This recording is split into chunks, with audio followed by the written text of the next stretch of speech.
It is 7:12 p.m. We have a quorum and this meeting has been duly posted. Good evening and welcome to the monthly board meeting of the Dallas Independent School District Board of Trustees. Will you please stand and join us for a moment of silence and remain standing for the Pledge of Allegiance, followed by a salute to the Texas flag.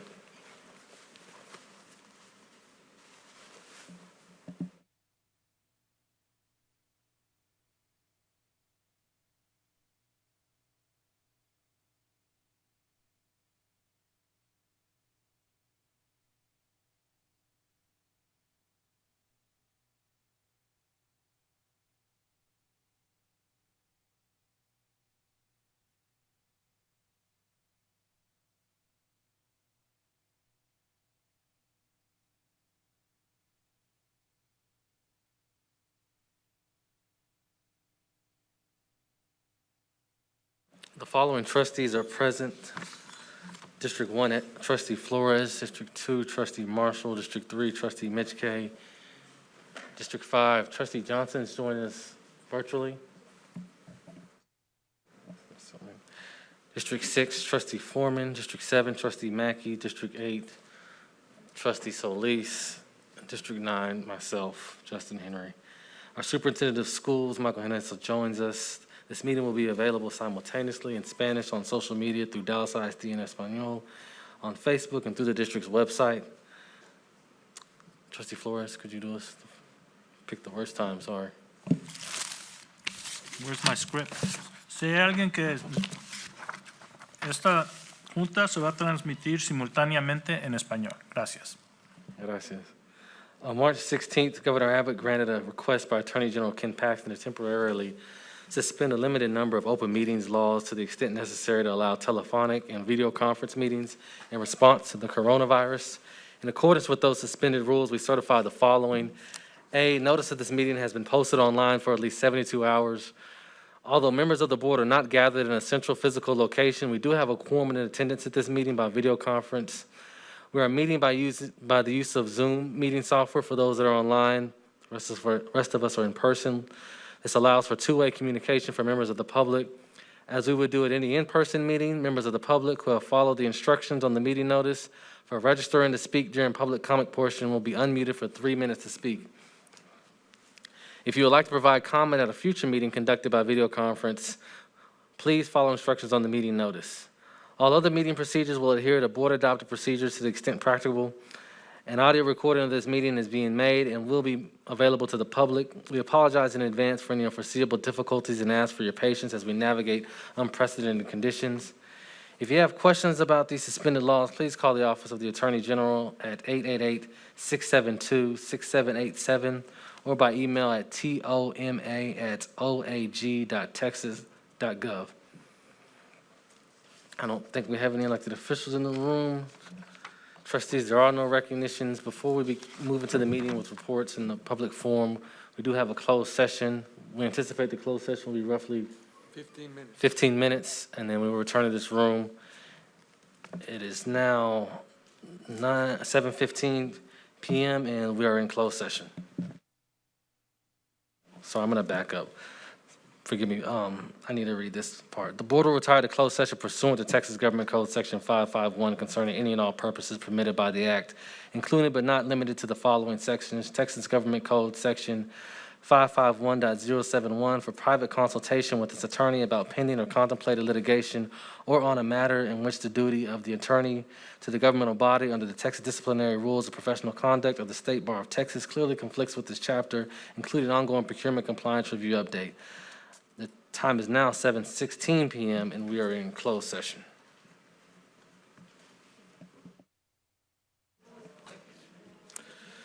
The time is now 8:14 p.m. and we are back in open session. We're going to continue with our agenda, starting with item 3 reports. We'll start with the superintendent's report. Dr. Hinojosa. Yes, board members, I have 4 items, a little bit unusual that I'll take a little bit of time on these 4 items. 3 of them will be very quick. The first item is that you're going to be getting an email from staff. We have put together a COVID dashboard, and before it goes prime to the public, we're going to be getting that in the email today. And it's a dashboard that will allow you to see where the active COVID cases are. If you need some support, Sherry, Christian, and Jack Kalanick can help you. It's very intuitive dashboard. You should be able to handle it by yourself. But if you need some assistance with this dashboard that you're about to get, please work with either Jack Kalanick or Sherry Christian. On the second item, very quickly, we also, if someone will pull up the dashboard on construction, one of the things that we want to do better is have a lot more transparency in how we manage our construction projects. As Dr. Lear brings up, this is a dashboard. We are modeling this dashboard after Houston ISD. Houston ISD may not be doing a lot of things great right now, but they are doing this very well. And we've noticed their dashboard, and it does a great job of keeping their public, their stakeholders informed on projects. This is an example of one of the ones that we're going to be putting together and that'll be active pretty soon. The next slide, I'll just show you the projects where they are color-coded and kind of where we're doing on the schedule. And then the third slide will actually show the individual schools with the pictures and actual information. So this one will go active in the near future, and so it's our commitment as we finish up the 2015 bond that we get you more up to date with where we are with our construction projects. And then depending on what happens in the future, we want to continue to follow that model. The third item I have to report on is an enrollment. Things are getting better by the day. One of the things that we have resolved is that we're at 7%, but it's getting closer to 6%, and our staff has done a phenomenal job to try to find our students. We're not in this boat by ourselves. What we have discovered is that nationally, it's slightly less of a problem, even in urban districts where they may be losing 3 to 4% of their students. This is a significant problem for the entire state of Texas, both urban and suburban. There are some suburban districts that have a higher percentage than us, like Houston and El Paso. We even have some suburbs in the metro area, like Richardson, that's at 5%. And Dallas County is down. Every school district in Dallas County is down. And so this is a new phenomenon that we're still analyzing. But I do want to thank our folks for making this a significant priority. We're over 142,000. We're closing the gap, and as has been well chronicled, our biggest delta is at high school we're down less than 2% or around 2%. At pre-K it's 33%. But there are districts that are even much higher than 33% of their pre-K students missing. So we're making progress on this. We will keep you informed. But we're also different from other districts is that we have a healthy reserve. As you'll see a budget amendment tonight that will show that we can withstand kind of where we are with the financing, and as we project when the audits come out in the end, we'll show that we are going to be able to withstand some kind of issues. But also we are working with state officials. Right now, the state has only granted us a 12-week reprieve on enrollment and attendance, and we're going to, several superintendents have met with state leadership to request an extension of that 12-week. We don't want to promise you anything, but at least we are having engaging conversations. The last item that I will be brief on is something we've started working on that we have to get adopted tonight. Board President Justin Henry aptly said that if we get our legislative priorities done quickly, we can actually get this to impact get this information in front of some of the candidates for office right now. What we did is we took the ideas that the board generated and we took the ideas that the senior staff generated and we combined them. Some of you will notice that we took some of the ideas and we combined concepts that were similar so that we don't dilute the voting. We listed all of the board members' ideas up there, and then we added ours. We collapsed a couple of ours because we actually like yours better. So I don't want to belabor the point, but you see them listed up there, A through J. These are the ones that have survived the previous cuts. And so all we need to do now is see if there's any clarifying questions. If not, then we'll send the index cards around, and the senior staff will be voting on this as well. Since we all came up with this, we have the index cards at your place. But before we take your index cards and ask you to put your ratings on there, are there any questions of clarification on process? Superintendent, our Zooming trustees, I sent this to them so they can pull it up. Okay, thank you very much. I appreciate it. Any, yes, You got it, sorry. Go ahead. trustee So Flores? how many are we voting on? I'm sorry, I missed that part. You're going to get 5 choices. You can get 5 choices. Trustee Mack, yeah. One quick clarifying question on full funding for pre-K. Is that referring to anything in particular? Are we talking pre-K 3, pre-K 4, making it explicit? Or is it the whole everything? There is no, when we had that conversation, that was a board-generated item. There was no detail given on that, other than that conceptually, right now, we get half funding, and really, we want the full funding for it. Thank you. Any trustees that are virtual, do any of you have any questions? Okay, trustee Marshall. Is E intended to say repeal or modify, or is it one or the other? No, it's intended to say, some board members want a repeal, some want a modification, some want nothing maybe. So it was, the staff came up with repeal because we don't think it'll get, the staff came up with modify because we don't think that it'll ever do away with it. So we'd like to tweak it because right now, if you're high poverty, well, let me put it this way, if you have 20% economically disadvantaged or less, none of those schools have Fs or Ds. So we think that it's unfair, so we think it needs to be modified. The trustees that put it up there, they just don't believe in A through F, and they just wanted to get rid of it. Ours, we'd like to get rid of it, but we don't think that's ever going to happen, so we'd like to modify the unfairness of it. So that's why we combined the two, because we didn't want to dilute the vote.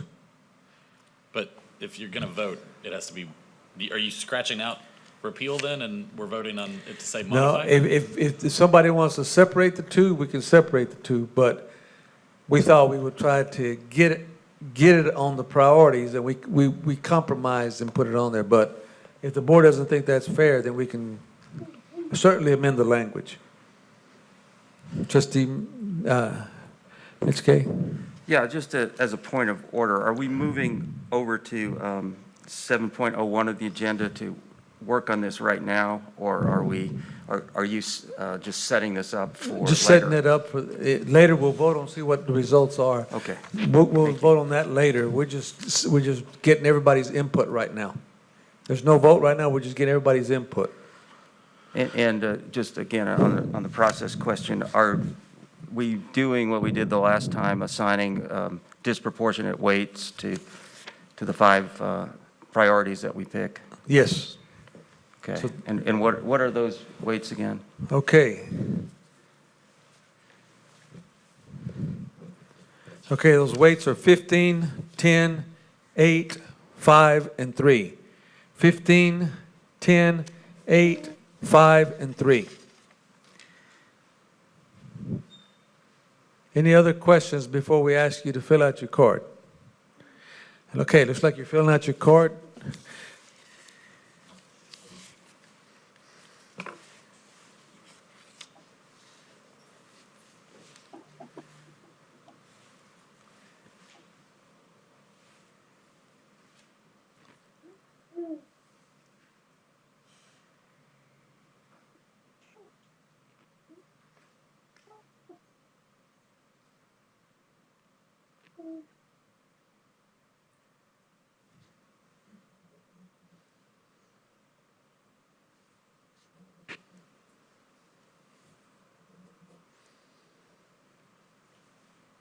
Dr. Lear, is Dr. Wilson here?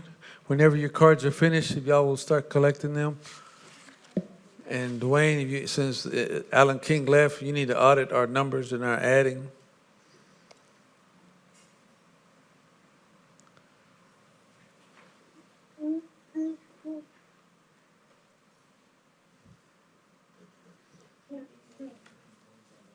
No more than 15 points on your first one.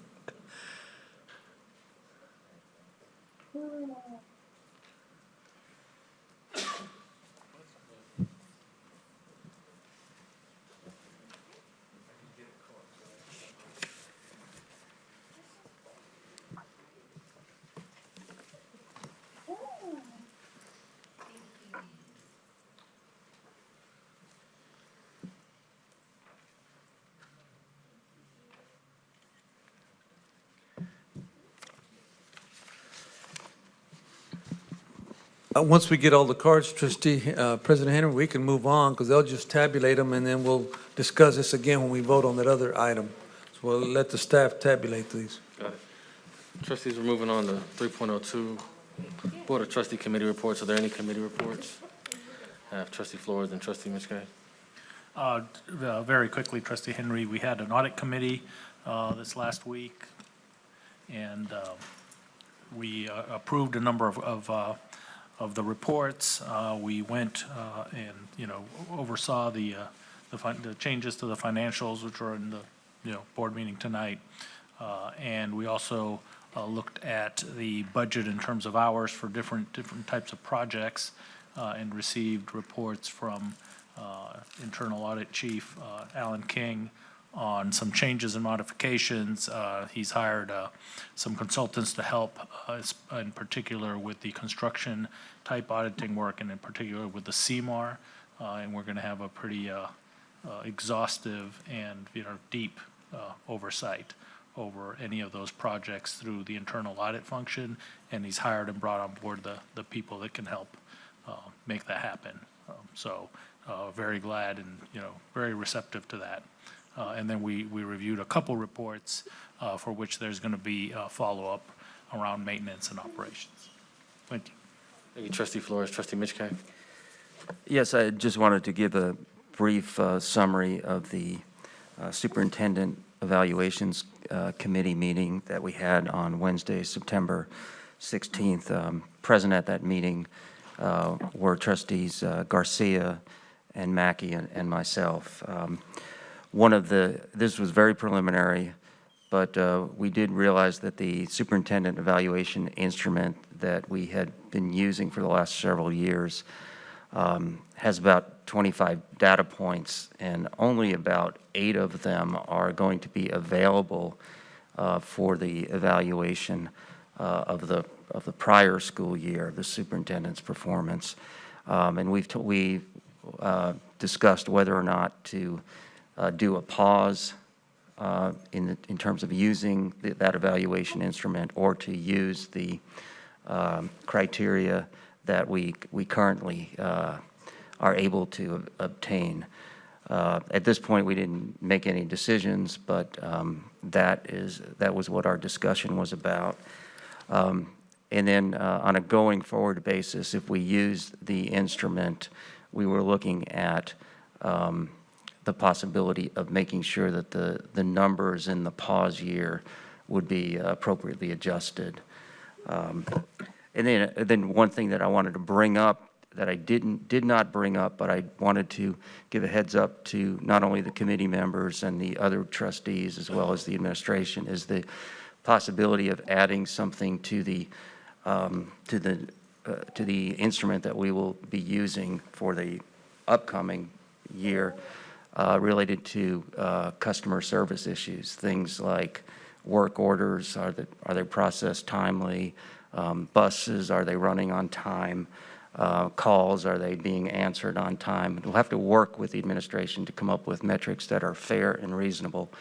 But I do think that this would give voice to an issue that we hear a lot from our stakeholders, that we need to improve customer service. I know there are initiatives underway. I'm very pleased with what I've seen from David Bates and his team, but we do want to have the kinds of improvements in customer service that we have seen in academic gains and in financial management and in the confidence that stakeholders have in the district. Those have been phenomenal gains. I don't know if we've seen that kind of those kinds of gains in what I've generally described here as customer service. So I'm going to ask the committee members, the administration, and other board members who are interested to think about ways we can appropriately measure that, making sure that we can use both subjective and objective data, and then also thinking about what percentage of the evaluation should be devoted to that. There will be another meeting in October. The meeting will be posted, and that is all I have at this point. Thank you, Mr. President. Thank you, Trustee Mitch K. We're going to move on to trustee reports for districts 1 through 9. We'll just start with District 1 and circulate all the way through District 9. So starting with Trustee Flores. Thank you, President Henry. There's a special mention out to Thomas Jefferson High School's men's soccer team, a Dallas Morning News photo story from last year highlighting the team's immigrant student athletes is a finalist for the 2020 Online Journalism Award in the Sports Medium, Small Medium Newsroom category. We will be expecting the final results next month. Congratulations. Kudos to Ms. Catherine Southwick, a teacher at Kramer Elementary School, who has been using pallets to spruce up her garden and inspire students to enjoy nature, grow vegetables, and learn the importance of healthy eating. This has inspired principals from other Dallas ISD schools to consider similar projects for their campuses, and I've been to the gardens several times, and they're pretty fantastic. And finally, I want to thank all the members of the community, the families, the staff, and all the principals that attended the District 1 Fireside Chat, Return to School Fireside Chat I did last week. I want to thank Dr. Lusk, who's my board liaison, for putting together the team that participated and all the chiefs that were there for the call. I think that the information we provided was very, very timely, especially as we had, just modified the plan for going back to school, and there were a lot of questions about that and connectivity and other things. So I really want to thank all the families that participated and also the staff for being there. We really appreciate all of you guys being available for that. So thank you very much. That's my report, President Henry. Thank you, Trustee Flores. Trustee Marshall. Thank you, Mr. President. I'll give the District 2 report. First, a big thank you to City Council Representatives David Blewett and Paula Blackman for supporting our DISD students with a back-to-school supply drive. We really appreciate that. Also want to share that Lipscomb Elementary School has created a virtual library as an additional tool to help parents and students continue learning at home. It's really cool, so I'm proud of the team there. I also want to congratulate Steve De La Cerda, the baseball coach at North Dallas High School, who has produced a podcast titled The Dugout with assistant coach Elijah Perez. The podcast shares insights, storytelling, and positive information. Great idea. Also, on September 1st, Dandy Rogers received a generous school supply donation from the Northridge Presbyterian Church, so thank you very much for your support. Also, on September 11th, 15 Dallas ISD students were among 16,000 semifinalists in the annual National Merit Scholarship Program. This award aims to recognize the nation's scholastic champions and encourage the pursuit of academic excellence. And I want to extend a particular congratulations and good luck to Woodrow's own Cole Broberg, who is among those semifinalists. And lastly, I want to recognize North Dallas High School's football coach, Bobby Estes, who was featured in a report from NBC News on the topic of navigating schools in Texas. So congrats on your recognition, Coach. That concludes the District 2 report. Yes, for District 3, I wanted to say that I'm happy to see that the improvements to Bryan Adams High School through the 2015 bond program have started. Actually, what we've seen so far is the demolition, but the artist renditions of what it's going to look like when it's finished are really very encouraging, and all of East Dallas can't wait to see how the high school will be transformed to better serve our students for years to come.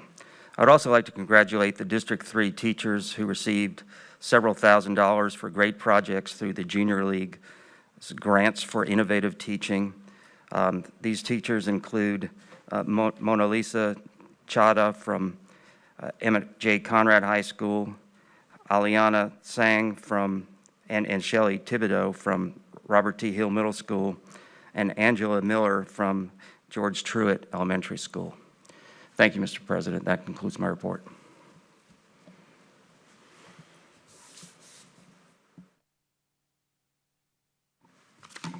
Now for the District 4 reports, President Henry. Happy to share that John Quincy Adams Elementary School distributed food donations to Dallas ISD parents on Friday, September the 18th. Members of the Pleasant Grove Christian Church helped coordinate that donation, and Adams Elementary staff members helped parents complete the survey for the return to school. Ms. Jessica Brevard, a second grade teacher at Blanton Elementary, is using social media to inspire families and to encourage reading. Since school buildings closed in March, she has used Instagram account to share diverse book recommendations with her students and families. She has now more than 4,000 followers. Sure, heck, a lot more than I do. Nathaniel Hawthorne Elementary School is partnering with Girl Scouts of Northeast Texas to offer an after-school program. And the program is for girls in kindergarten through 5th grade and will take place 1 day a week. I'd also like to recognize Ms. Alejandra Ramos at Walnut Hill Elementary for kicking off Hispanic Heritage Month with a very powerful performance celebrating the bilingual and bicultural expression and exploration of our students in Dallas ISD. And as a proud daughter of Mexican immigrants myself from San Luis de la Paz, Guanajuato, Mexico, feliz mes de la herencia hispana. And also super excited and with great pride share the announcement that 3 Dallas ISD schools, including one of my very own, Edward Teich Elementary, was awarded the National Blue Ribbon School Award. As a former Edward Teich Tiger myself, this could not come at a greater time to just showcase the excellence of our students in Pleasant Grove and of our community at large. So thank you very much for everyone involved in that immense transformation here in Dallas ISD and locally. Thank you. Mr. President, with your permission, I'd like to add to my notes because Trustee Garcia reminded me the Blue Ribbon Awards came out today, and District 2's Longfellow is also a recipient. So I want to give them a public shout out and apologies for not acknowledging that earlier. Thank you. Thank you, Trustee Johnson. I think he's joined us online for your District 5 accolades. Thank you, Trustee. Can you guys hear me? Yes. Okay. Trustee Henry, Dr. Hinojosa, this is my accolades. This is not the list that I was given. I've asked the administration privately not to place principals on my list that they've lied to me about and lied to my community about, how they snuck principals in my school and in my district without notifying me or having my community panel and representative to be on the panel to serve. So therefore, since I've asked privately, I've been disregarded. I'm making it publicly known that I do not play those games and I do not like that kind of action being as a trustee and a disrespect to my community. So therefore, I have created a list to congratulate certain ones in District 5. I want to give congratulations to Rashard Jackson, the principal, also Dr. Johnson at South Oak Cliff High School, Mr. Tyson over at Roosevelt, Mr. Brooks, principal at Pinkston, new principal, Mr. Bobby Nevels over at Sarah Zunwalk, a new principal over at Kennedy Carey, Shadaria Foster, Mr. Campbell, the principal at Wilma Hutchins High School, Mr. Turner, new principal at Eddie Bernice Johnson Elementary School, which was promised to be a STEM-focused school only, not an ACE school. I also want to thank them and other principals that are working hard. The executive director, Ms. Tracy Washington, for the hard work that they are doing, and the parents and the community of District 5 that's working together to make sure that kids and parents and teachers know what's going on. Principals are working very hard. These names that I've named, I personally have spoke with them, and I know the hard work they're doing. So thank you for working hard during this pandemic and making things seem easy, although I know it is not easy. You are doing a great job, and I want to give you kudos for all the hard work that you are doing. And I ask administration, do not sneak names on my list that have not been vetted and you have not been totally honest to me as a trustee and have not been honest to my community. I'm going to call those things out because I've asked privately, and Jolie Healy and her team are still doing the same thing. Thank you. Hey, Trustee Johnson, Trustee Foreman. Good evening. First and foremost, I'd like to thank the parents, the students, the faculty, and the administration as we move through this pandemic and try to figure out what's best for our children, and I'm really appreciative. Next, I'd like to just say that we had a drive-by celebration by SAGE, which is Seniors Actively Guiding Education, to honor the naming of the Charmaine and Robert Price Career Institute in Dallas. It's at the Old Village Fair. And we are so happy and honored to be a part of that and grateful for all of the participation that took place on Sunday. And I'd also like to thank the ladies of the Dallas Alumni Chapter of Delta Sigma Theta Sorority Incorporated, who sponsored the Delta Legal Clinic last night. The clinic addressed legal issues related to the anticipated increase in evictions and foreclosures in the Dallas community and across the county caused by the ongoing pandemic. And just like to end it with a shout out to my 3 high school principals, which are all Smith, Jonathan Smith, Llewellyn Smith, and Gail Smith. Thank you. Thank you, Trustee Foreman. All right, for District 7, I'd like to congratulate Sunset High School cheerleaders Jordan Hawkins, Mario Garcia, Alexis Rodriguez, and Frederick James Jr. for making the NCAA All-American team. Congratulations to all of you for your incredible hard work and dedication. In addition, I want to send a special shout out to their coach, Natasha Mitchell, for helping make Sunset athletic history and continuing to push her team through virtual practices for this huge accomplishment. Well done. Also, kudos to Luis Macias, a teacher at Trini Garza Early College High School, for garnering media coverage with WFAA and NBC5 to help highlight the Mexican American Studies course in celebration of this month's Hispanic Heritage Month. Thank you for sharing the importance of this course and continuing to teach our students about Hispanic culture. And finally, I'd like to shout out Adamson student Vanessa Martinez, who was selected to be part of IBM's Voices of P-Tech campaign. Congratulations, Vanessa. Thank you, Trustee Mackey. Trustee Solis. Thank you, Mr. President. I want to first give kudos to the Solar Prep community, which raised more than $65,000 on North Texas Giving Day in support of both Solar Prep boys and Solar Prep girls. And then I'd also like to give a congratulations to teacher in District 8, Mr. Eric Hill from Burnett Elementary, who was selected as one of the 6 finalists for the 2021 Texas Teacher of the Year. Mr. Hill's outstanding and creative work in the classroom continues to serve as an inspiration to many. For those that are interested in knowing the results, the Texas Teacher of the Year will be announced on September the 30th. Thank you, Mr. President. Thank you, Trustee Solis. I'll begin the District 9 board meeting accolades. As we prepare to open the doors to most of our students, and some of our students have already visited our campuses, I just want to thank all the staff, the administrators, and the educators for what you're doing to work with parents to make sure reentry can go as smooth as possible in a very difficult and unprecedented time. I've spoken and visited and been on PTA and SPDM calls with many of them, and I know there's a lot of changes that come from the county numbers and decisions made by this board and the administration. I know that it rolls down to the campus level, and you're trying to leverage that or bridge that between those decisions in the community that you love and serve. So I really appreciate your diligence and flexibility in dealing with this, and our educators for what you're doing for our kids virtually right now. I also want to urge everyone in that space to demonstrate a little bit of patience and grace as we work together through challenging times. This is not going to be perfect. It is novel, and I think everyone is trying their best, and hope that people keep that in mind when they are having discussions or disagreements. With that being said, I also want to congratulate 2 District 9 educators who are receiving Junior League grants for innovative teaching to fund projects to excite their children about learning. I want to give a kudos to Megan Vance at Harold Lang Senior Middle School and Sherry Fetter at Mata Montessori, who are among 40 teachers that will receive this grant from the Junior League. I also want to give kudos, sticking to the same thing, to the coaches and the athletic directors and students who've opted in to begin conditioning and athletic competitions. I know we have some scrimmages today. Work hard, but, stay safe. That is a priority.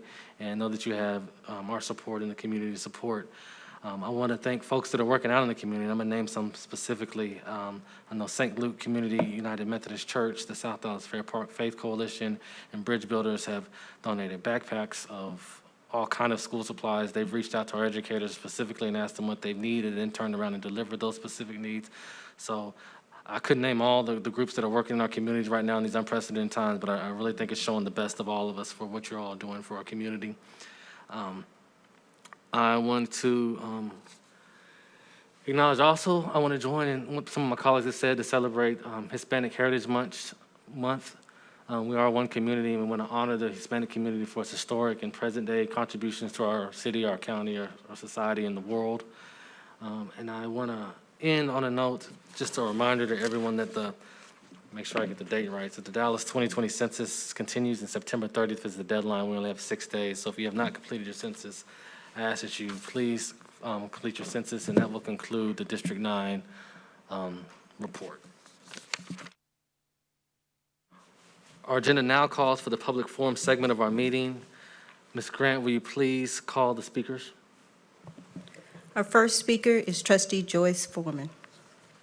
Thank you. Our children, our community, our money. The oath of office that we take as trustees state, "I do solemnly swear or affirm that I will faithfully execute the duties of the office of School Board Trustee for the Dallas Independent School District of the state of Texas, and will be, to the best of my ability, preserve, protect, defend the Constitution and laws of the United States. So help me God." At the last board meeting, I spoke about my frustration regarding other trustees providing a second so that items could be pulled from the consent agenda. This gives trustees an opportunity to have additional discussion regarding a particular item, and that also gives the opportunity to vote on the item separately from the consent agenda. Thanks to the trustees who had additional questions this week and helped pull some of those items for additional discussion. I do appreciate you. This board should not be a rubber stamp for the administration and should question the expenditures of taxpayer money to the best of their ability at all times. We are charged with that specific duty as trustees. Over the years, we have consistently approved multi-year contracts for millions of dollars where any vendor who submits a response to the inquiry is automatically added to the list without real justification. At the last board briefing, I specifically asked questions of the technology department about an MOU that allowed Dallas ISD to send up to 500 computers to Richardson ISD for their use. During the discussion with the technology professionals, one trustee decried that these were only dilapidated computers that we did not need. That didn't make sense. Richardson wouldn't want dilapidated computers. Another trustee said just because one trustee has a problem doesn't mean we all do. I think that's probably understood. After the board briefing, I've asked the administration 3 times for documentation to show that we loaned the computers and that we got them back. I still don't have that documentation. That is not good. It is very disappointing that Dallas ISD speaks about closing the gap and racial equity, but when there are opportunities to make a difference in reading, once again, we drop the ball. Reading academies were designed to address the needs of campuses that were in high need. The district identified those as high priority campuses. To my dismay, when the district assigned the reading academies and submitted to the state, they did not add some of the high priority campuses. That is troubling. There's no question that there are COVID expenses, but each time the administration brings expenditures of millions of dollars, there's no aggregate amount. I say all of this just to say, Thank you. Your time has expired. our children, our community, our money. Our next speaker is Katrina Rasmussen.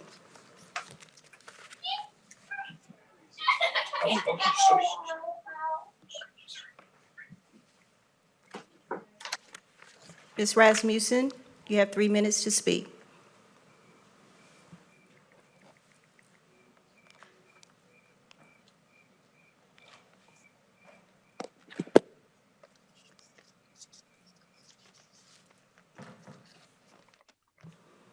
Our next speaker is Kevin Hopper.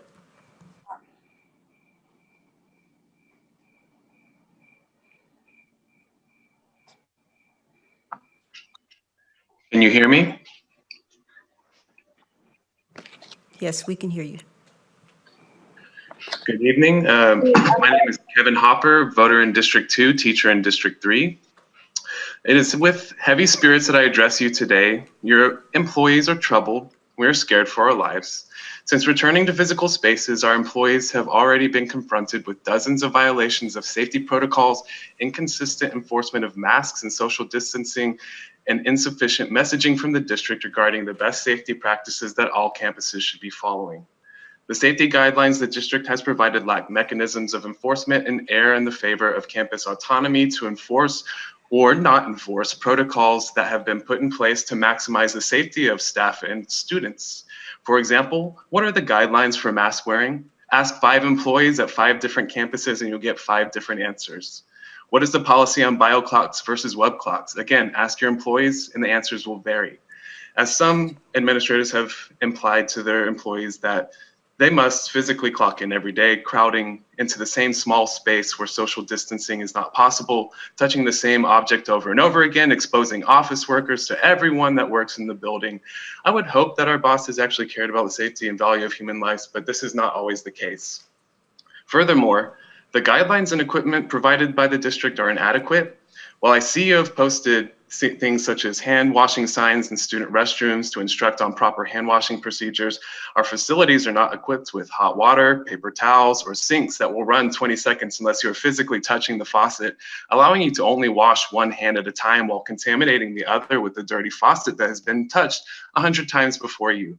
Furthermore, I'd like to pass along a message from a nurse in the district. She says, if you could please mention that the nurses were all given KN95 masks with ear loops that do not properly seal, and you can tell air is coming from in the sides of the mask.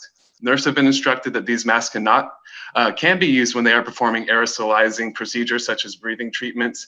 These masks are known in the scientific and medical communities to not be sufficient substitutions for N95 masks. Ask the district why, when they spent so much money on plexiglass, they have not made more of an effort to make sure that school nurses have real N95 masks.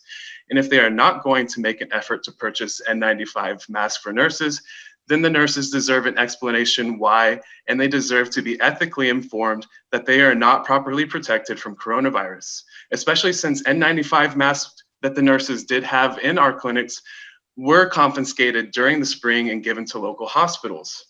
Now, in my own words, I certainly take advantage of the 4 additional weeks of remote learning available to us via the TEA waiver to allow more time for our schools to better prepare for what is ahead. And don't forget, there is a second wave coming.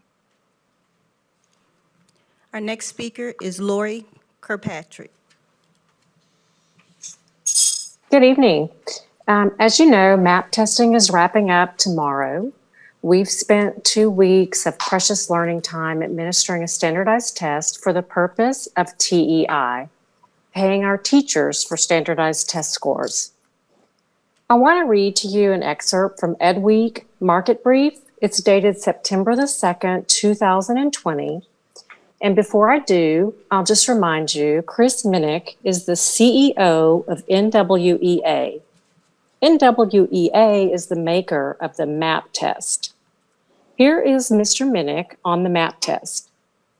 The data are not reliable for high-stakes purposes at this point.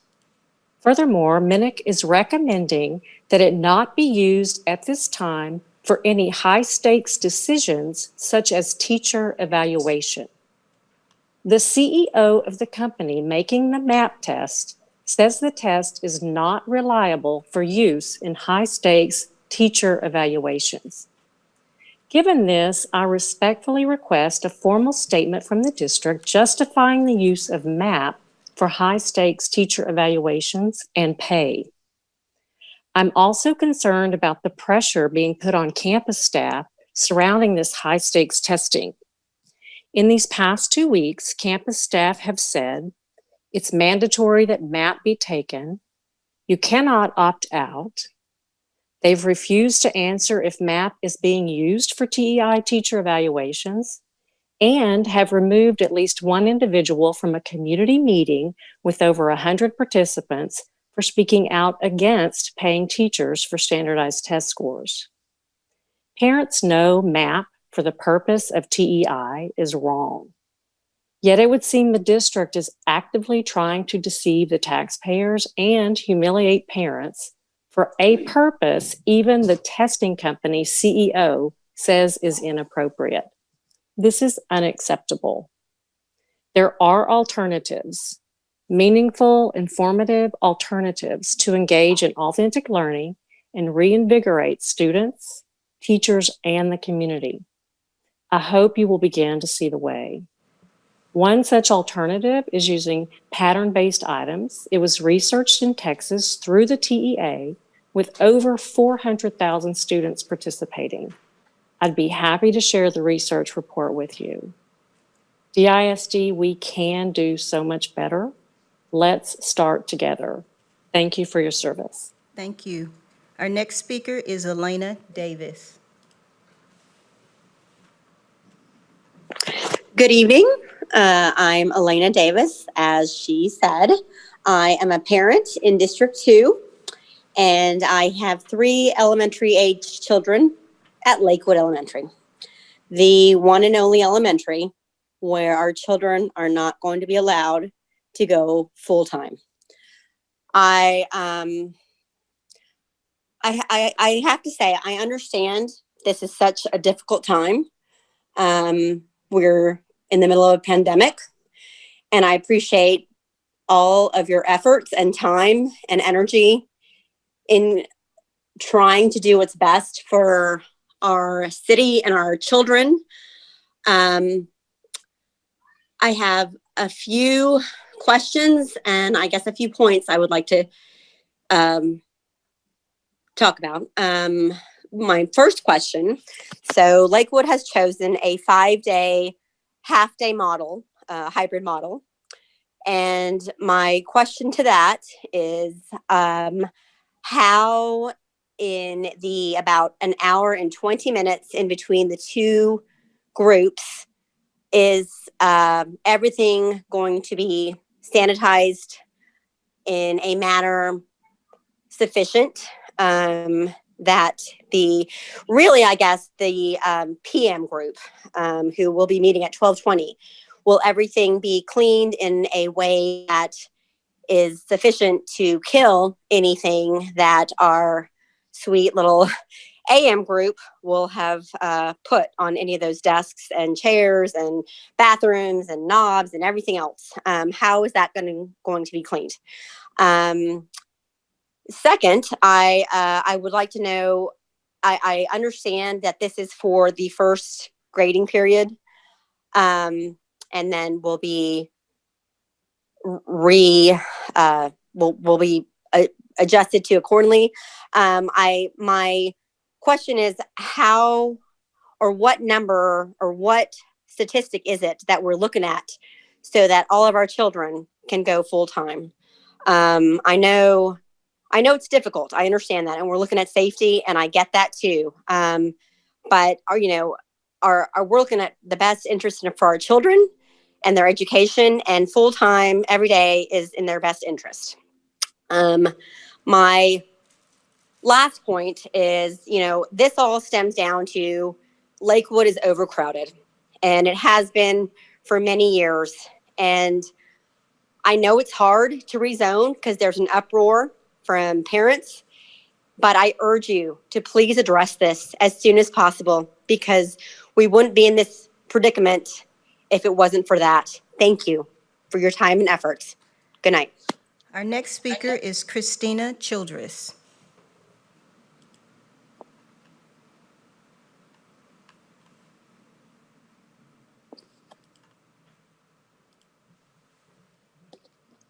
Hello. Good evening. I'm a parent of 3 children in DISD, and I have many questions around the amount of information currently available to the public about the district safety plans and notification process for positive cases in schools. I've also spoken with many teachers across the district who still have questions and safety concerns as well, which leads me to wonder why not even our teachers know the answers to these questions with students returning to the classroom in just a few days. First, is the district going to have a COVID data dashboard available similar to the ones put out by Grand Prairie ISD, Highland Park ISD, or Richardson ISD? If so, when? If not, how will cases be communicated so that parents and teachers can make informed decisions about their health and safety? What we've heard so far is that only students or teachers who have been in direct contact for more than 15 minutes will be notified, which quite frankly is not the level of transparency required in this situation. Every staff member and parent needs to know how many positive cases there are on their campus to make an informed decision about whether it's safe for them to return in person. How is the district ensuring distancing can take place with full 1:24 classroom ratios allowed? Is there a maximum number of students allowed in each classroom to account for proper distancing? What are the exact plans in place if more students come back face-to-face than can fit in a classroom? What is the district plan for when a teacher has to quarantine due to exposure or confirmed case of COVID, particularly with sub shortages and concerns around risk of exposure from additional people in the building and in contact with children? We're just days away from the first students who will return face-to-face. When will the district provide a percentage of staff or student infections that it would require closure of a school or classroom? What is that number? How will the school know that someone has tested positive? Is this based on the honor system? We're already seeing reports of parents knowingly sending children to school after testing positive. What about if someone's been exposed to someone else who tested positive and has chosen not to get themselves tested or quarantine at home? How will the school know or enforce this? What are the consequences for either a staff member or parents of student who are sent to school who knew they either had symptoms or exposure? How long will the process take to contact trace and report back to parents and school staff? If it takes even longer than one school day, how many more dozens of people are exposed while others are notified and tested? If the district has a specific plan for handling this, it should be made known to the public. And if the district does not have a specific plan for handling this, it has no business bringing children, teachers, and staff back on campus. Thank you. Our next speaker is Jacqueline Martinez. Can you hear me? Yes, you have 3 minutes to speak. Good evening. Both my AWA and ADA applications were denied. At your last board briefing, Human Capital Management was asked why so many teachers were being denied, but the answer that was given only addressed how childcare was an issue that eventually resulted in a policy change. I applaud that decision and the willingness to be solution-oriented. However, HCM did not address the mass denials for valid health concerns. It was also stated by the chief of HCM that, quote, principals were allowed to make that decision at their individual campus. I know for a fact that my principal approved my AWA request, but unfortunately their decision was not honored despite the fact that they were making an ethical choice to take care of their teachers. Classes are 100% virtual until October, yet as of last week, teachers had to report to their campuses. I have continued to perform all my duties as a teacher of record from home, and that is because since last Thursday, I have been using my PTO days to do so. Today, I received an email that instructed me to return to campus by tomorrow, but with all due respect, I will not. I have demonstrated dedication and performed 100% of my responsibilities remotely, and more importantly, my students are learning. That should be the goal at all times. It is not my intention to be defiant, rebellious, or insubordinate. My health and well-being come first, so I am establishing my boundaries, a life skill I like to teach my students every year. The district's unwillingness to provide flexibility for their most valuable team members in the midst of a global pandemic demonstrates a lack of critical thinking, problem-solving skills, and emotional intelligence, all the skills we aim to teach our students, yet the district fails to practice what they preach. It is laughable that a district with a racial equity department pledges to address racial inequity while simultaneously silencing its teachers, many people of color, into compliance. You have COVID-19 hotspot zip codes where the population is predominantly Black and brown, and you will only contribute more cases to the outbreaks that are sure to occur the moment you open in person. You are only shooting yourselves in the foot for forcing teachers to do something they do not feel safe doing. Your efforts to convince us that we are safe with all the hygiene theater you spew in the re-entry plan emails and tweets only result in creating a false sense of security for our most valuable population, and the quality of instruction will suffer as it takes a backseat to safety protocols. In all honesty, nothing about the way teachers have been treated during this challenging time surprises me. I have served this district long enough to have witnessed and experienced the disturbing normalized culture of fear-based toxic leadership. Nothing is being done to address it. You have teachers across the district who would never dream of speaking at a board meeting or using the very healthy life skill of establishing boundaries. I will end with this. If you have never taught a day in your life, you have no business occupying a leadership position in education. Except you, Trustee Carla, you're cool. Also, the moment you leave the classroom to pursue administration and climb the chain of command, you have a responsibility to take care of your teachers. We are the single most important factor in the students' academic success, and we deserve better. If you do cross over to the dark side and suddenly forget that you too were once exploited, overworked, underpaid, gaslighted, and made to second guess your expertise, some food for thought. Not only is it tacky, it is extremely unprofessional when you use fear, guilt, shame, intimidation to control. Thank you. Your time has expired. Our next speaker is Heather Douglas. Can you hear me?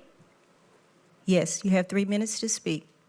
Thank you, ma'am. This is Heather Douglas. I am in Dallas and have a student at Lakewood Elementary. I can't imagine the struggle that the board members are feeling over this circumstance. And so I appreciate you serving. I have a couple of points that I'd like to make, and an earlier speaker touched on it. It is really baffling to me that out of over 160 elementary schools in DISD, that Lakewood Elementary is the only school that is not allowed to go back full-time in person on October 5th. It is so shocking to me that we would leave one school out and let those kids suffer. You know, if you look at the TEA guidelines, there are not requirements to have certain capacity issues. In fact, they even say if kids are going to be regularly within 6 feet of one another, they should plan for more frequent hand washing and sanitizing, and also put up plexiglass, which I know that we have talked about before in board meetings, and quite frankly, schools all over DFW have opened successfully using plexiglass and masks, and there are no major outbreaks. It is, again, baffling to me that 1 out of 160 elementary school students cannot open. At the very least, we should make a commitment to get the little kids back in. The kindergarten, first grade, and second grade cannot sit in front of a computer all day. In fact, the American Association of Pediatrics says that their screen time should be limited to no more than 2 hours a day in front of a screen. And yet that is what we're doing. It's staggering what we're doing to their little minds by requiring them to sit in front of a screen. And I even know friends at my school who have said, you know what, I have a 5th grader, but I'm willing to keep them home so that the younger kids can go back. So let's start with kinder and see where we are in capacity. Let's add first grade, then second grade. And if we can get 3rd grade in there full days, that's great. But they need to be in school. These are the kids that are still just learning how to be students, how to be in school. And if we don't train that to do this now, I hate to see where these schools are going to be in a couple of years and what the teachers are going to have to manage in the way of just getting kids to stand in line and follow instructions. Finally, I want to touch on one other school because I have a very good friend whose daughter goes there at Townview. That school accommodates 2,800 kids, and 821 indicated they wanted to return in person, but there has been no consideration and no option for those kids to go back in full time. So you have kids that are now sitting in front of a computer for 8 hours a day doing intensive learning and having no socialization. It's abhorrent what we're doing to these kids. And I don't know how else to say it other than that. I ask you to reconsider what you're doing at Lakewood and some of these other schools so that our kids can get the best that they deserve. I appreciate your time. Your time has expired. Our next speaker is Sheila Walker.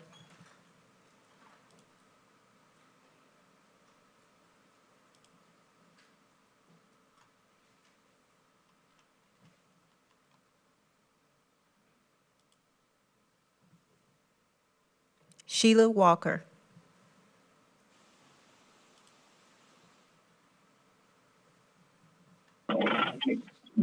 Hello. Can you hear me? Yes, you have 3 minutes to speak. Okay, hold on. I'm gonna pull over driving. Okay, this is Sheila Walker. I'm the president of NEA Dallas. I reside at 10707 Big Ticket Drive in Dallas, Texas. I live in Carla Garcia's area. Today, first of all, I want to say thank you to as NEA Dallas. I want to say thank you to Dr. Cynthia Wilson and her team for extending the dates for employees that were having to originally dates were for them to stop coming with their teachers was this Friday, but it's been extended until the beginning of school. So I want to say thank you for that. Also, there are some concerns with our parents in the district about not being able to log on to computers. And the students, some previously speaker talked about the students being on the computer all day long. That's a little bit long for, second graders, third grade, but any kids that's sitting at a computer all day long. And so just ask that you look at those items. I'm trying to drive, but anyway, and then another topic is some of our members have talked about the issues with one plexiglass at one table or at a desk in their classroom. So how are we going to rectify that and have more plexiglass in the areas that we need to have them in? Also, we're talking about the sizes of the rooms and when the students come back. Some of our classrooms are not large enough to even hold 25 students. And so when we rotate the students back into schools according to the hybrid plan, I appreciate that you hope that you will vote to keep the hybrid plan for our high school students. But how are we going to manage that and get all those students in the classroom at the time and be social distancing like we're supposed to be? Finally, there's a concern about, there's a couple of tests coming up in October, the PSAT and the ACT. Some campuses have over 500 10th graders.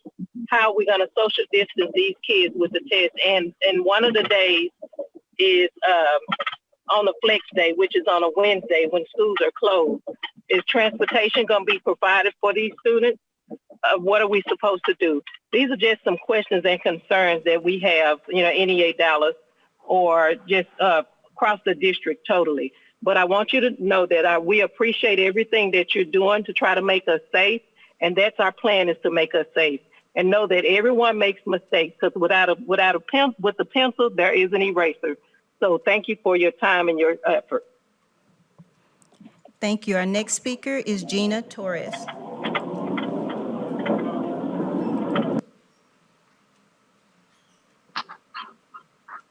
Hello. You have 3 minutes to speak. Hi, I'm Gina Torres. I'm a parent of 3, and 2 of my children go to high school at Skyline. The virtual learning has been working for us when the site does work. We've had some difficulties, but right now my concern is the safety. If they lecture, like my kids are scared. Especially my son, he's like, it's not about making friends right now. It's life or death, and I don't want to die. I mean, they have the mask, and they're good about washing their hands, keeping sanitizer, and so forth. There is not a way to limit, the youth. I mean, I just have to tell you, I see it. I see it in the neighborhood. I see it when I have to go to the essential shopping at Walmart or Sam's. I mean, it's scary for me just to get out there. But right now, my concern is just keep them as a virtual learning. I do have concerns that, okay, so they go out there, they're bus riders. How are they going to monitor that? I mean, there's not a way to space them out 6 feet. Are they honestly going to put only 10 students on a bus? I don't think that's a possibility. I get that they're going to do the fever check. There's not a way to put plexiglass on a bus. I mean, I don't even allow my oldest 21-year-old to go on the transit because it's scary out there. I'm just not going to take that chance. And as of looked it up just earlier today, as of September 23rd, Dallas County has new cases, 3,392. And then for the school returning, it shows 1,872 staff and students have had the COVID testing, and they're detected to be positive. None of those results has showed anybody to be cured. I mean, of course, I don't know when those results show up. But to come back to our home, my mom is 75 years old. I don't want her exposed to that. I mean, it's just not safe. And I just want to plead with the board to please consider to continue virtual learning. I realize it's going to be a tough decision because you have to consider all the staff that you have already in place. And I appreciate all the staff that has reached out when we do have concerns, and the awesome counselors there. But right now, I just don't see that there's a dry spell of not having any positive cases. So I just don't want to Thank you. send Your time has expired. Our next speaker is Rena Honia.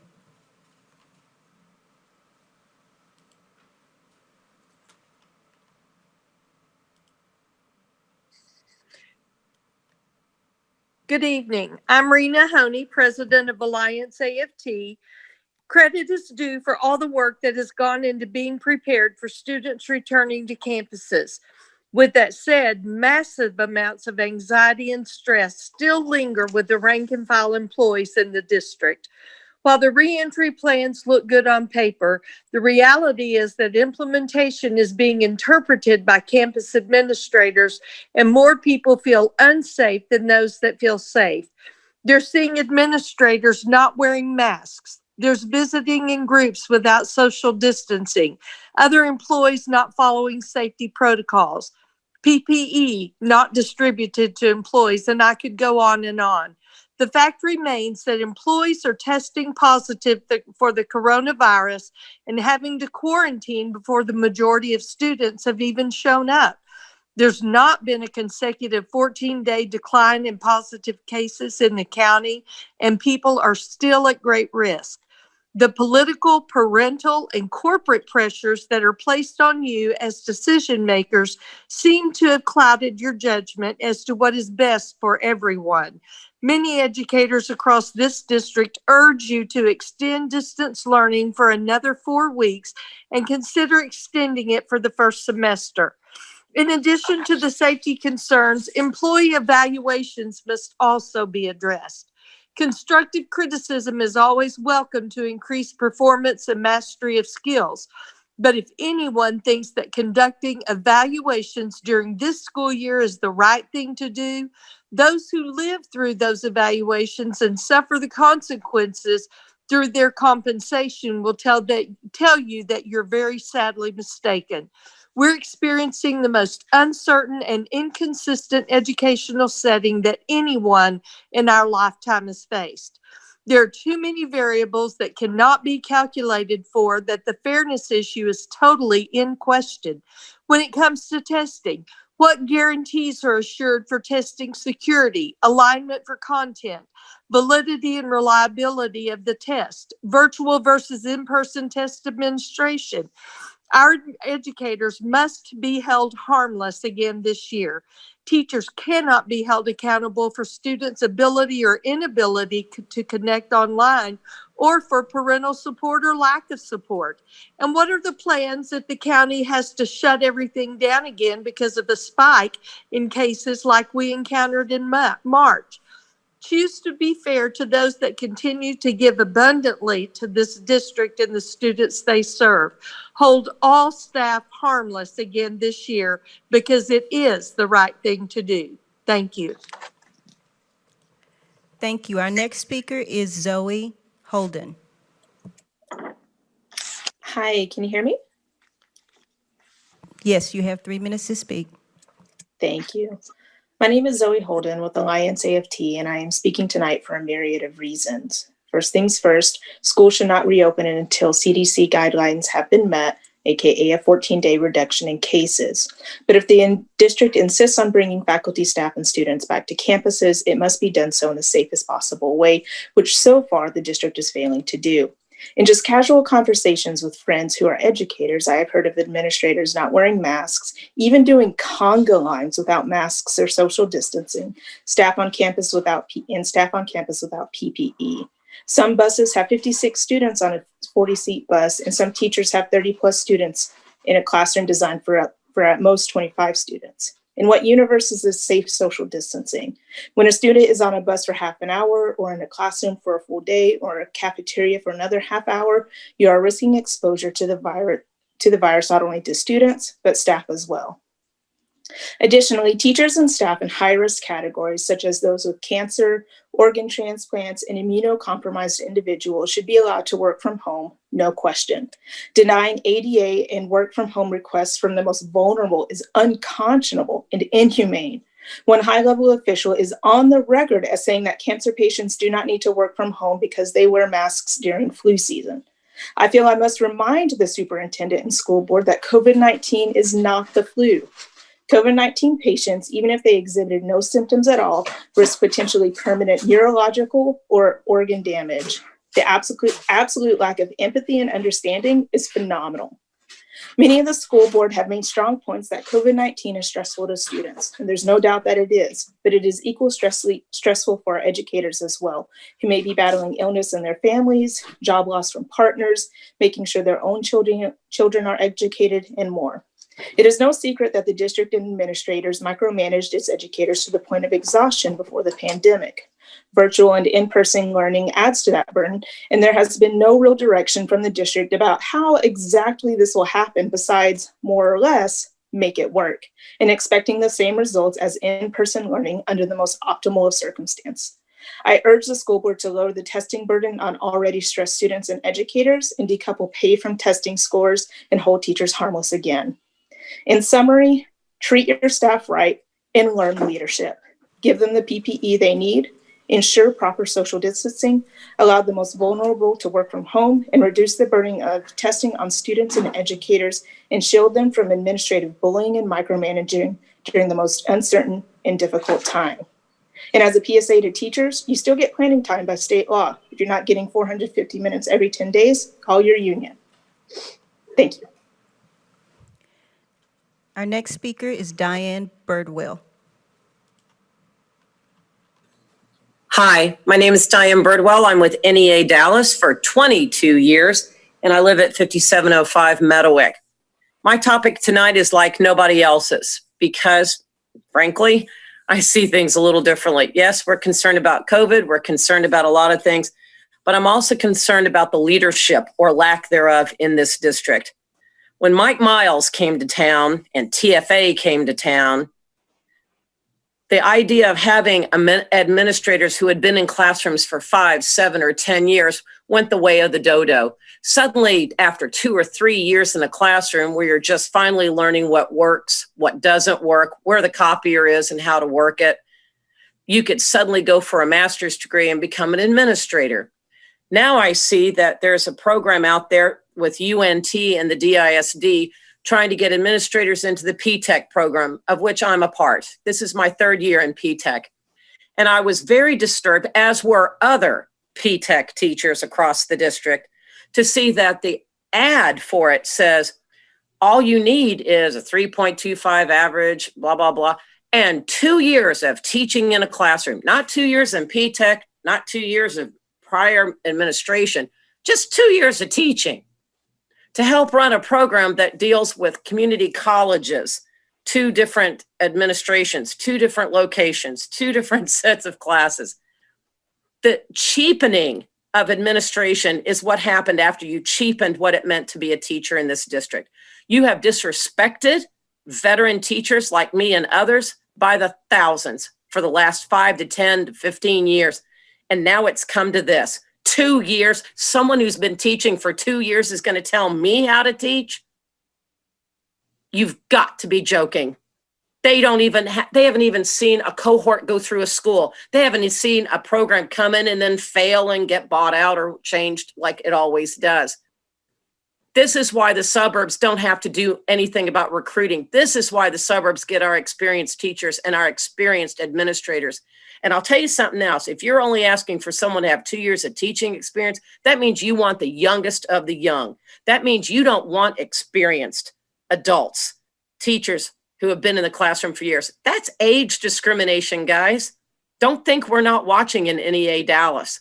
It's amazing how disrespectful this whole thing is. If you don't want experienced teachers, then tell us and we'll just go somewhere else. Y'all have a nice evening. Thank you. Our next speaker is Anthony Peterson.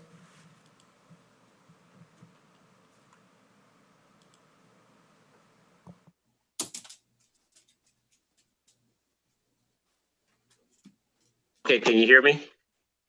You have 3 minutes to speak. Hi, my name is Anthony Peterson. I am a professional social worker, driver, bus driver, and a grandparent of a student. It seems really easy during the troubled times to treat people of color, especially Black people, wrong with little to no respect. High levels of lead water in the Black community, Flint, Michigan. Police shootings of unarmed Black men and women, United States of America. George Floyd public lynching Minnesota. Dallas Independent School District, Dallas, Texas. Bus drivers and monitors are the only employees in the district where there is no requirement to social distance. 95% of the drivers and monitors are Black. Most are seniors and most have underlying medical conditions. So now the question is, why did DISD decision makers decide that these workers' lives was not worth social distancing? Any concern for the students on the bus that will contract COVID due to non-social distancing? Especially when you can load a bus up to 50 or 60 students. Are you treating your school bus drivers and monitors like heroes in 2020 or like Negroes in the 1920s? We are confused because drivers and monitors are treated poorly. Little to no real social distancing practice at the transportation centers, poor and inappropriate working conditions at Pat Rainey Center, not enough monitors to assist behavioral challenged students on the buses, drivers and monitors' inability to receive proper face masks from the district to protect themselves from contracting the virus. N95s are available, but they are not for drivers or monitors. And have the parents been informed of the non-social distancing policy on the bus? And last, a memo was sent out on September the 18th, 2020 to several transportation employees stating that an employee in their training group had direct contact with a family member who tested positive for COVID-19. The only employee is in quarantine waiting for her test results. But the other 40 to 50 members in that group had close contact with that employee with no recommendations to get tested or quarantined. This group was made up of majority Black employees. This needs to be investigated. Transparency is integrity, and it's the whole truth. It's an expression of nothing to hide. In student transportation, it's a lot of half-truths presented and is putting a lot of innocent employees at risk for contracting COVID-19. Thank you. Our next speaker is Paige Love.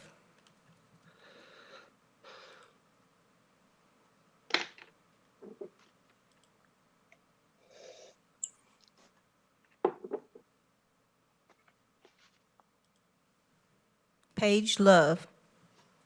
Yes, can you hear me? Yes, you have 3 minutes to speak. Thank you, ma'am. My name is Paige Love. I am a parent of 2 at Lakewood Elementary. At the beginning of this meeting, as we listen to all of the district reports of all the great things going on in DISD, it is clear why the families at Lakewood Elementary have chosen to put their kids in a DISD school. We believe in DISD. We have not left for other ISDs or private schools. We believe in you and we trust you to make the right decisions for our kids, all of our kids. For our school leaders to figure out a way for all of our elementaries to return back in person all day, except for Lakewood Elementary, does not represent the trust in the leaders that you are truly an advocate for all of our kids. As your current largest elementary, our capacity is not a new issue. We have been crowded for years. Even with the new addition of our building, last year we still had to add a kindergarten class months into school in our computer room with no windows. Since the main issue of overcrowding will not be addressed with the proper rezoning of our schools, our kids are now penalized by not being allowed to go in person all day, like the rest of DISD elementaries. The vast majority of our families at Lakewood Elementary want to go back to school, so let us.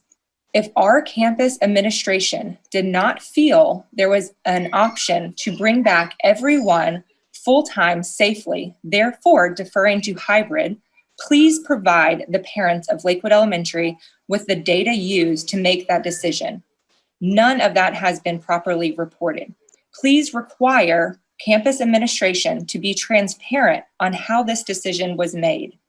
and allow us to come together as a community to figure out a way for our kids to get in school full time. I have the privilege of coaching many of our Lakewood kids in sports. I have observed a huge change in our kids' emotions this month. I believe this is a direct correlation to not getting to go back to school. They need school. They need you. They need to be back in a traditional school setting. Please adequately represent all DISD students and find a way to get the families at Lakewood Elementary that want school all day in person to happen.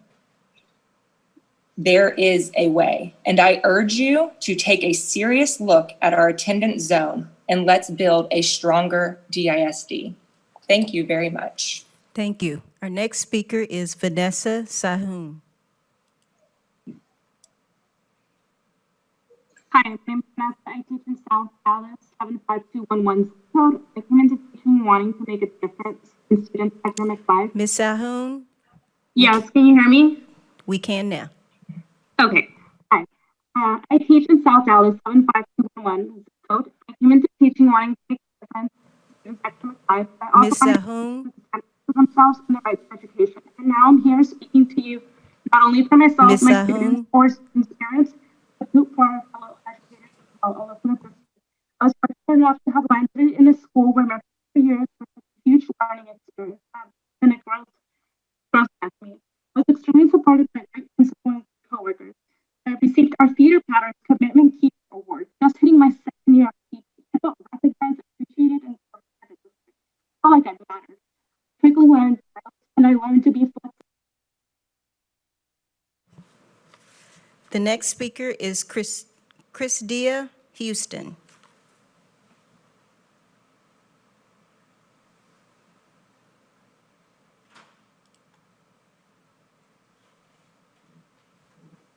Good evening. Are you able to hear me? Yes. Hey, awesome. Good evening, Superintendent Host and Board of Trustees. Excuse me, this is Christina Houston, Dallas ISD alumni, employee, and an executive board member of Alliance AFT. AFT remains that the district should maintain remote learning until Dallas County shows a consecutive 14-day decline in positive cases, transmission rates, hospitalizations, and deaths, and until we are out of the danger zone before students return to campuses. I've spoken before about issues related to employees living and working with underlying conditions during this pandemic. Many of us who submitted AWA requests were denied, and some who went on to submit ADA accommodation requests were denied as well. Of those denials are people who have medical conditions that are covered by the ADA who are requesting reasonable accommodations to work remotely. One of those conditions is asthma, and one of the asthmatics who was denied is me. Asthma is a condition in which a person's airways become inflamed, narrowed, and swollen and produce extra mucus, which makes it difficult to breathe. The major life activity that asthma impacts is breathing. Even when asthma is controlled and managed through daily medication, it can often be triggered by stress, dust, pollens, pesticides, fragrances, animals, chemicals, cigarette smoke, and other illnesses. It can often be life-threatening on its own. According to the CDC, people with moderate to severe asthma may be at higher risk of getting very sick from COVID-19 because the virus can affect an asthmatic's already impaired respiratory system and respiratory tract. Having asthma since childhood, I already know the experience of having breathing tubes down my respiratory tract, to waking up out of sedation in the ICU with the doctors telling me that they had almost lost me that time. As an SMU student, having my dorm neighbor stand in as my respiratory therapist to clap on my sides and back and help loosen the mucus in my lungs. And in my prior role as a classroom teacher, being unable to go to the zoo field trip because the previous year caused a major allergy and asthma flare-up. So this is not about not wanting to go to work or anything of that nature. I love my role and the students that I serve. My request to work remotely during the pandemic is about preserving my life. Every day is about avoiding known triggers of asthma, and I've already seen what asthma can do because I live with it. I've already seen what COVID-19 can do because it's taking over 200,000 lives. The last thing that I want to find out is what COVID-19 can do to an asthmatic, and that asthmatic is me. Thank you and have a great evening. And our next speaker is Maritza Martinez.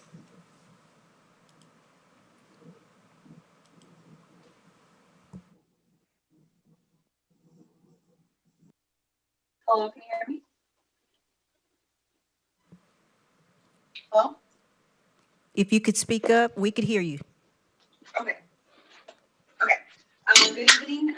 My name is Maritza Martinez. I'm a teacher at DISD. This is my 5th year. The United States is at over 200,000 COVID-19 deaths, 200,000 lives which have ended too soon. The United States population makes up 4% of the world's population, yet we make up 20% of the world's COVID-19 deaths. There have been over 1,000 deaths in Dallas, which means that 1 out of every 200 dead was a Dallas resident whose life was tragically cut short. Additionally, Dallas County has about 4% of the population of Texas, yet has had about 7% of the state's COVID-19 deaths. Additionally, the state's daily cases are at an all-time high 2 days since the start of the pandemic. Schools will without a doubt facilitate the spread of COVID-19. How many students, staff, and families will be impacted by a debilitating illness and possibly die? We do not know the long-term effects of this novel virus. Those who recover may end up with debilitating long-term conditions. It is ridiculous how some continue to downplay the severity of the virus and that we are set to return in-person learning, which will, without a doubt, facilitate the spread of COVID-19 and lead to even more unnecessary deaths. One death is too many. We know this highly contagious virus is airborne. Hospital COVID patients are placed in negative pressure rooms so that the airborne virus around them does not escape and go out into the hallways of civilians, other patients, or healthcare workers. Classrooms often share HVAC systems with adjacent rooms, which would allow the airborne virus to spread from asymptomatic or pre-symptomatic individuals to those in neighboring rooms. Due to the airborne nature of the virus, individuals must be informed if there is a confirmed case of the virus, not just the individuals who are within 6 feet, but any individual who is in the same room, bus, or presence as an infected person. District guidelines call for social distance whenever possible, which demonstrate the utter disregard for safety. A virus can be transmitted at all times, not only at select times. It is unsafe for students to be in classrooms when they will not be able to maintain social distance. I currently have 28 students on my roster.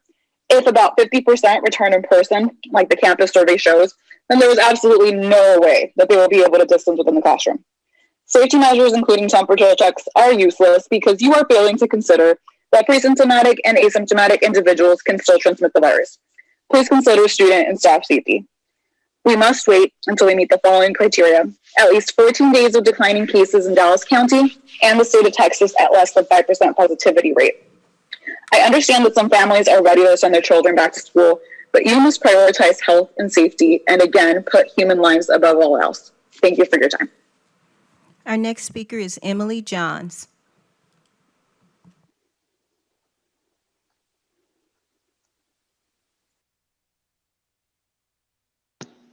Hello, can you hear me? You have 3 minutes to speak. My name is Emily Johns, and I have 3 children who are in 1st and 3rd grade at Lakewood Elementary in District 2. I'm here tonight because of concerns related to the decision that Lakewood Elementary will operate with a hybrid attendance model starting October 5th. My concerns include the following. Number 1, the true goals of this district are not aligned with meeting the needs of our next generation, but are based on political agendas. Number 2, all elementary students in Dallas are not being treated equally and are not being given the same opportunity to participate in the education system provided by DISD. Due to inadequate planning by the district and campus administration, Lakewood Elementary students are being denied opportunities offered to other elementary students within DISD. Because of the continuous change in school start dates, new requirements that must be met by the TEA and other authorities, and now changes in the attendance method, the parents of Lakewood are not able to provide the same level of continuity for their children that other students in the district are experiencing. Why are the students at Lakewood bearing the weight of inaccurate or outdated boundaries drawn for purposes of assigning elementary schools?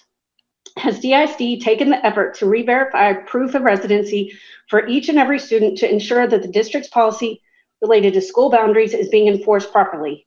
How is it possible that Lakewood Elementary has almost brand new construction on campus for its entire student population, yet now you say we are facing an overcrowding problem that other schools are clearly not facing?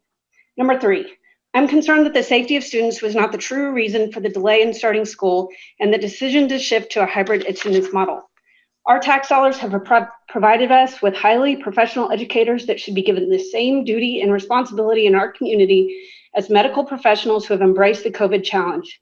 Safety requirements and standards could be met with the use of all mixed-use spaces like the cafeteria, gyms, special rooms, portable buildings, renting space in other locations, and the hiring of additional temporary teachers or aides to staff the extra classrooms to meet these requirements. Number 4, there is a large concern that the results of the surveys parents filled out regarding schedules and attendance were manipulated based on predetermined agendas and then subjectively reported in order to meet these pre-made decisions. Was Lakewood Elementary penalized for a high response rate to the attendance surveys sent to parents for feedback? The data shows that many other elementary schools received a much lower response rate and therefore did not meet the threshold to shift to a hybrid attendance model. Number 5, I am concerned that the question answered when making this decision to delay full in-person school was not how can we provide equal opportunity for the Lakewood Elementary students, but instead was a quick and hasty decision to take the easy way out and to avoid a return to full in-person education. The questions and concerns presented are not meant to create more problems than the evidently already overburdened school district can handle, but rather an opportunity to emphasize that Lakewood Elementary has the parent involvement, intellect, and resources to provide solutions to the problem. I'm hopeful that the district will continue. Thank you. Your time has expired. Our next speaker is Ashley Siamingo.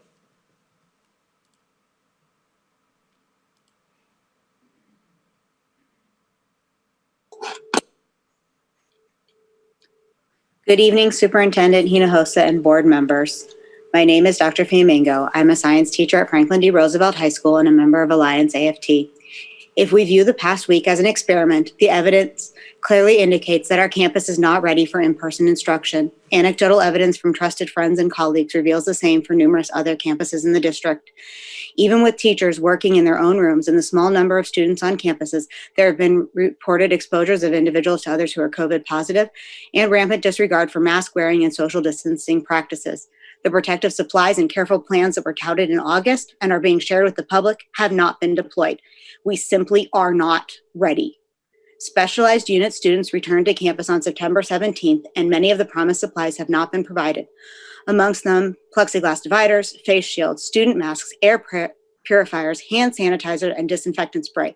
We are literally not protecting the most vulnerable of our school community if we do not provide ADL units with these essential items in sufficient quantities.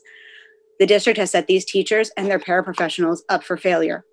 It was reported to me that bus drivers and monitors are not taking student temperatures and that students are not wearing masks on buses despite district policies regarding mask wearing on buses and in buildings. As we move towards welcoming more students onto our campus next week, there are a few measures that must be in place lest we experience even greater failures. First, social distancing on the school bus and in classrooms should be a mandatory requirement and not when possible. If social distancing is not possible under the current reopening plan, the plan should be revised to ensure proper social distancing requirements are followed at all times.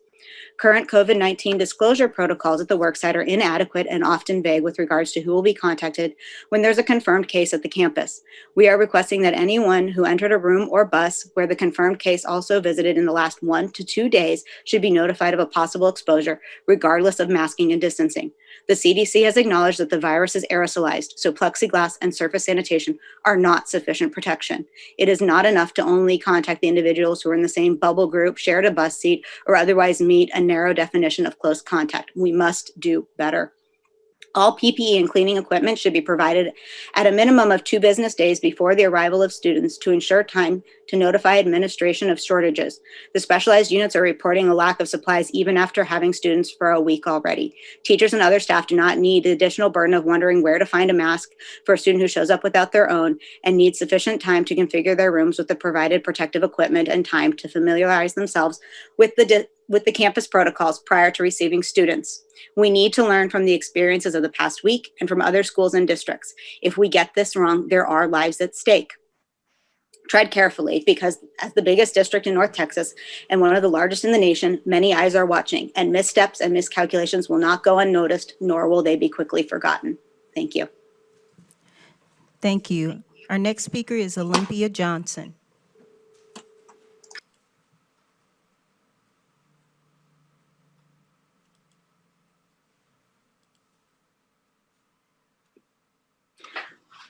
Good evening. This is Olympia Johnson speaking. I am a music teacher at two schools, at William Brown Miller and Thornton Elementary. And I just wanted to speak quickly on concerns about social distancing being consistently enforced throughout the school day, especially as it relates to specials teachers, physical education, art, music, and other such classes. There's been talk of there being a cohort approach to teaching for the, let's say, the homeroom teachers, the self-contained classes, but that, as far as I know, does not apply to specials teachers. We see the entire building, so we are at increased risk ourselves. And even if we are asymptomatic carriers, that means that we are putting other people at risk because we have contact with the entire student body. And let's compound that, that risk of exposure in the case of those who work at more than one campus. So that's just something to be considered. And also, I was reading on the reentry plan that the average classroom can accommodate 19 to 20 desks with the 6-foot distancing guidelines. Well, in one of my classrooms, that is definitely not the case. In the pre-COVID world, that classroom had about 22 desks, and I usually had more than 22 students. So as of now, I can safely set up about 11 desks in that room, and it's more likely that I will have more than 11 students at a given period. Another consideration I just wanted to mention is that oftentimes for specials classes, sometimes 2 sections of classes are combined to attend their specials. So that is another case where social distancing would not be possible. I just wanted to mention these concerns in a public forum as we move closer to opening school full time. Thank you. Thank you. Our next speaker is Christian Hernandez. Can you hear me? You have 3 minutes to speak. Great. My name is Christian Hernandez, District 6, and I'm speaking today because more than a week later, my family has been left with many questions and mostly with a lot of silence. When my brother brought the controversial Kyle Rittenhouse assignment to my attention, he did this because he trusted me to take care of it, to make sure something like that didn't happen again. And I'm committed to fulfilling that expectation. His principal was quick to call me the day of, and I got an email back from Trustee Henry, and that's it. I know if a student misbehaved, the trajectory of consequences would be swift and clear. It took me responding to multiple media requests in order for there to be an answer from the district, which I may add was never directed to me, my parents, or even my brother. All that we saw was the same generic letter that got posted in my brother's Google Classroom. The assignment itself was quickly removed, and my brother was relieved when he had a sub in that class 2 days later. The students received no explanation or apology. All to say, this is not a teaching moment. This is a moment to interrogate what is not being done, to where a teacher thought this was okay and went out of his way to do this. What is the district failing to do to prevent this type of situation and harm from happening in the future? In other classrooms, DISD needs to provide explicit anti-racist professional development and a plan to train all students, teachers, staff, school and district administration, and school board trustees expeditiously. I think the district needs to take racial equity work seriously and have race-explicit solutions based in policy and practices. Educators and those who decide the framework for educational settings should be able to clearly and explicitly define race, racism, and have a deep understanding of racism as interpersonal, institutional, and most importantly, structural manifestation. This process must also be transparent with the public, where the goals and metrics of success are clear and capable of being measured. This process can and should include community input and learning. I'm not here to get an apology. I'm not even here to ask for that teacher's firing. I'm here to ask what the district is doing to make sure no student ever has to deal with this again, and what commitment y'all have to keeping students safe in such a tumultuous time. This is my brother's senior year, and I want him to know what solidarity and accountability look and feel like. I think it's entirely overdue. Also, while I'm here, I want to reiterate the calls for safe reopenings made by previous speakers. Despite what some people may be suggesting, it's not safe for people, be they teachers, students, bus drivers, custodians, or other support staff, to be in such close quarters for learning. School employees don't need to be heroes, they deserve workers' rights. I know virtual learning is an adjustment, but COVID calls for a reprioritization of our people's health over a framework of productivity or funding. The best way to get rid of COVID once and for all is to limit our close interactions. I would think a state well known for stressing an abstinence-only approach to education would be able to understand that. Thank you. Thank you. Our next speaker is Anita Dean.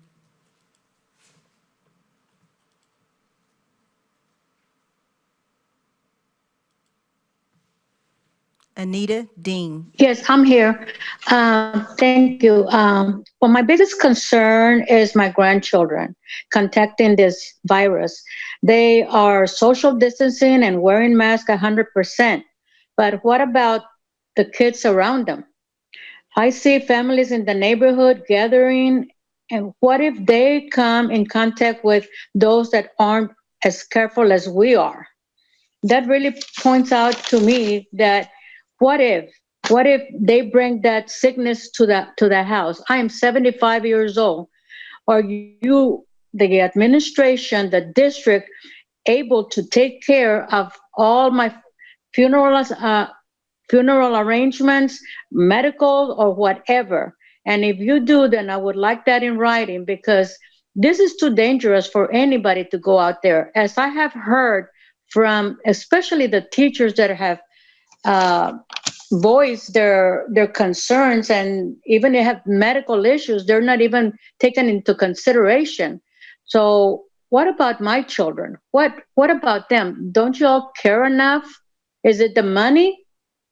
You can't think about the money right now. You have to think about safety. If you have children, you have to think safety. Also, as a volunteer that I was several years, I noticed that some of the times the bathrooms did not have paper towels, did not have soap, did not have sanitizers or toilet paper. That's a very high risk for anyone. So you want us to have the children wash their hands and everything, and you don't supply the items that we need? That's very, very risky. Long story short, I much rather have these children, they're high schoolers, do their virtual learning, and they're dedicated. They do this every morning like clockwork. They dress up like they're really going to school, and they sit down and they do whatever they have to do. Yes, it's an adjustment, but I'd rather have them here, adjusting here at the house, than having to worry if they have contacted something and then what? I'm next to go to a funeral or whatever. My family is not ready for that. So thank you for listening and have a good evening. Thank you. Our next speaker is Sean Smithson.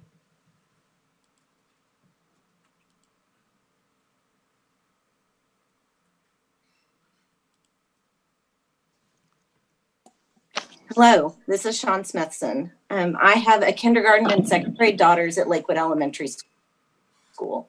Earlier this week, I was completely floored to learn that Lakewood is the only elementary school out of 147 in DISD required to implement a hybrid model.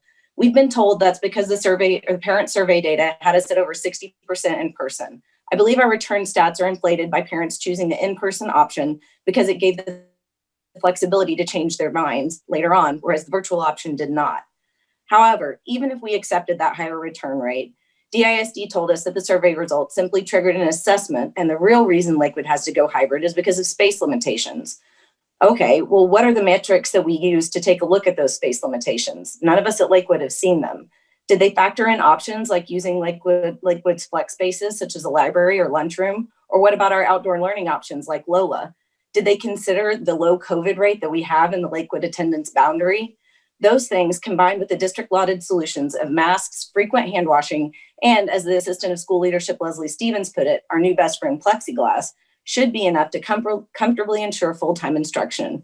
Incredibly, I don't think DISD even surveyed the Lakewood community, the full SBDM community, or PTA to brainstorm ideas for a full in-person return. Why? because DISD waited until less than a week before students walked through the door to require a hybrid plan, which affects exactly one elementary school. And here we sit, one day away from walking my kindergarten daughter through the doors, and I have no idea what time either of my kids will even go to school. I, like many others in Lakewood, am a part of a 2-parent working household. How are we supposed to plan for childcare to accommodate this schedule on such short notice? Not only that, our teachers are also affected because the district policy changed and Lakewood teachers are no longer allowed to bring their own kids to school. What are they supposed to do with their children who are also only in school for half days? DISD would have you believe that the solution to either of these issues is simply transferring the kids to other schools for full-time education. That's simply not fair to our kids. They've already suffered through and lost ground during the emergency education provided last spring. And then this fall, DISD touted their virtual-only plan, asking our kids to form bonds with teachers and classmates via Zoom, figure out technology, mostly on their own because their parents work full-time, and oh yes, actually try to learn something. And bless those kiddos and those teachers because they are trying mightily. The only solution is full-time face-to-face, not to uproot them, shift them into different and unfamiliar schools in the middle of the year and make them start over again. If the past 6 months have taught us everything, it's that our youngest students need full-time instruction to be successfully educated. It is unacceptable that DISD is failing to provide that education to one and only one group of elementary students. I ask you to stop piling unnecessary stress on our kids and teachers, stop treating one school differently than the other 146, and educate our kids in the most effective manner possible. Allow our kids to get the education they deserve and go back full-time immediately. Thank you. Thank you. Our next speaker is Rosemary Kurtz.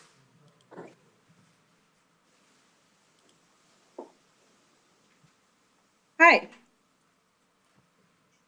At the beginning of this school year, all DISD teachers had to complete a professional development session called Social Emotional Learning and Trauma-Informed Care, Campus Culture Priorities. The session had the theme of Maslow before they can bloom, a reference to the need for kids to meet the basic levels of Maslow's hierarchy of needs before we can move them up to higher levels of Bloom's taxonomy. Maslow's hierarchy's second level is titled Safety, which can include health and resources. Teachers in DISD do not feel safe right now, but no matter. Apparently, kids need to Maslow before they can bloom as students, DISD. But the district expects its teachers to bloom as teachers, regardless of whether our basic needs are being met. The SEL and trauma-informed care professional development also included a request that we write a reflection on how should the pandemic, social injustice issues, stress, and adverse childhood experiences impact considerations for reentry. In mine, I said that taking these into account means that teachers need to focus on our kids' well-being, on catching them up as best we can, on making them feel safe, and trying to establish comforting routines and some semblance of normalcy. I said that teachers should focus on these things more than on standardized test scores. A later point in the lesson said that as teachers, we need to, quote, prioritize relationships and well-being over assignments and behavioral compliance, end quote, which I think indicates that I was on the right track. However, I also wrote how this was ironic messaging, coming from a district that has not only refused to suspend its own standardized test, the ACPs, but has chosen this year to add on another standardized test, the MAP, and is continuing to try to implement a teacher evaluation system, TEI, that directly ties these standardized test scores to our pay. So if a teacher wants to be sure they meet their own Maslow need for economic security, they need to focus on test-taking skills and scores, not relationships, as this professional development encourages. The district's unwillingness to practice what it preaches hurts our teachers and our students. The district preaches SEL strategies, especially in stressful times like these, while simultaneously inflicting more stress on teachers than is necessary, making it harder for us to implement the SEL strategies that would help our students. To practice what it preaches, the district needs to, number one, allow teachers to bring their children to school next week if they do not have alternative childcare. The district has now again announced that children of staff can't be present since students will be back, even though most students, including most children of staff, will not have an in-person option next week. Number two, suspend TEI and ACPs, at least for now. If they are serious about prioritizing relationships over scores, then suspend it indefinitely, but especially during these volatile times. 3, allow teachers that do not feel safe teaching in person to continue to teach virtually, just as students who do not feel safe can choose to learn virtually.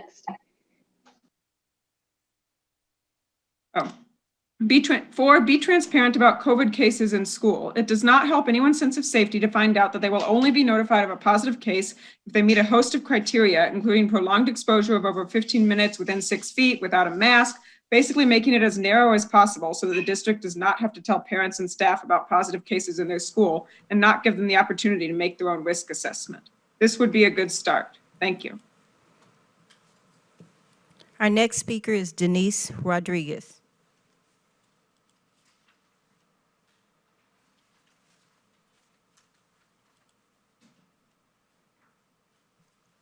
Denise Rodriguez, my pronouns of a DA student who is concerned about the safety of my spouse's workplace. Don't ask, don't tell is what school leadership said when they were asked if they would notify teachers and parents if there was a COVID case in school. I am appalled that this flippant response was provided by the people who are supposed to lead. I waited 4 hours today to share what was said because parents, teachers, and communities should be aware this is the thinking of leadership at some schools in DISD. Basically, there will be no transparency. Under current guidelines, the school will not notify people who have been exposed to the virus unless they were exposed for at least 15 minutes. There could be a student in class who is sick. If that student is next to your child for 14 minutes and not 15 minutes, technically, the school would not have to let you know. Why is DISD afraid to be open with teachers and parents? Are the trustees ready to answer these questions by parents, teachers, and concerned community members? School leadership is failing our communities during a very critical time. Right now, students need teachers, and teachers need support from leadership to be able to do their jobs. But unfortunately, for some teachers, school leadership and DISD itself is failing them every day. Teachers have been in school buildings starting on September 17th. They had also been in schools before that date because the administration forcefully encouraged teachers to have bulletin boards and rooms ready. Keep in mind that students were not supposed to start in school until October. There is no enforcement of basic safety protocols. My spouse has already seen teachers and staff that cannot keep their mask on, or people that have their mask on under their nose. Some of their colleagues have also been seen wearing gator-type masks, which offer no protection to the people around.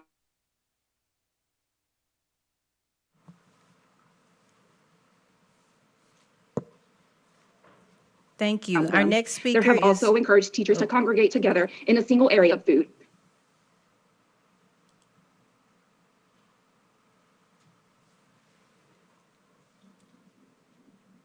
Hello? Am I still going? Yes.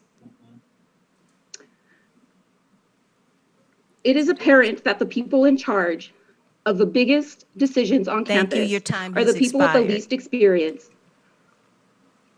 Hello? Our next speaker is Anita Nunez.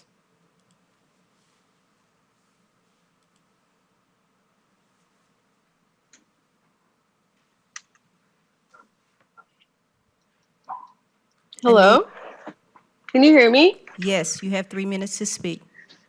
Okay. Hi, everyone. My name is Anita Nunez. I'm a community organizer with a local nonprofit, but I used to be a high school teacher. My husband, I'm sorry, not a high school teacher, a pre-K teacher at Dallas ISD.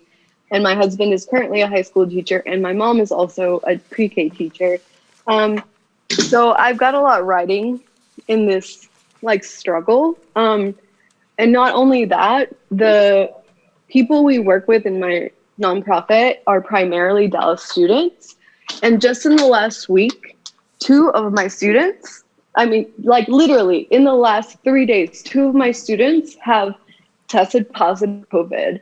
And they're high school students. They've been socially distancing since March, and they still managed to get it. So imagine what the numbers are going to look like in a week and 2 weeks and 3 weeks. My husband is having to go back to campus because freshmen are going back to campus next week. And I know what Dallas ISD is like. I've worked there. There isn't soap in the bathrooms. There's not toilet paper. Children, especially the little kids, they'll come with a shirt on and then they'll leave with somebody else's shirt on, they cannot, even if they wanted to, they cannot socially distance. It is ridiculous to think that children, literal children, are going to be able to follow these guidelines that y'all are saying you're implementing in the schools, right? And even those guidelines aren't good enough. By CDC standards, they're not good enough. There is no way that we can go back to in-person teaching safely until, I don't know, it's going to be months. It's unrealistic and unscientific to think that we're going to be able to reopen safely. And as one of our students said a month ago in another one of these board meetings, the blood is going to be on y'all's hands, right? And it's not going to be just blood. It's going to be lungs that are harmed for the rest of their lives, livers and hearts, because the virus messes those up too, right? So even the students who recover in a week or 2 or 3, they still might have long-term health effects of this virus. And it's not just the students who are going to get sick, it's their family members. One of the students that I know who got sick this week, she had to take care of her entire extended family who lives all in one house while still being sick, right? So the students that we work with, that y'all work with, they're having to take care of kids during the day. They are having to have part-time jobs to help support their families. Thank you. Your time has expired. Our next speaker is Isaac Steen.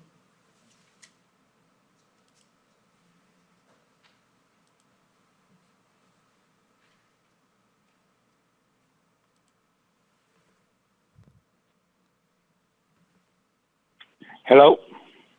You have 3 minutes to speak. All right, I'm Isaac Steen, and I wanted to talk about a non-agenda item, which is a hot topic. And one thing is, I want to thank first all the teachers and custodians and bus drivers for dealing with this pandemic and knowing how important it is and how serious it is. And I hope that this administration and this board of trustees will understand this is a pandemic and it's serious. And I don't understand how we can let the kids go back to school, but we can't let the public and the parents come down to board meetings to address our issues in person.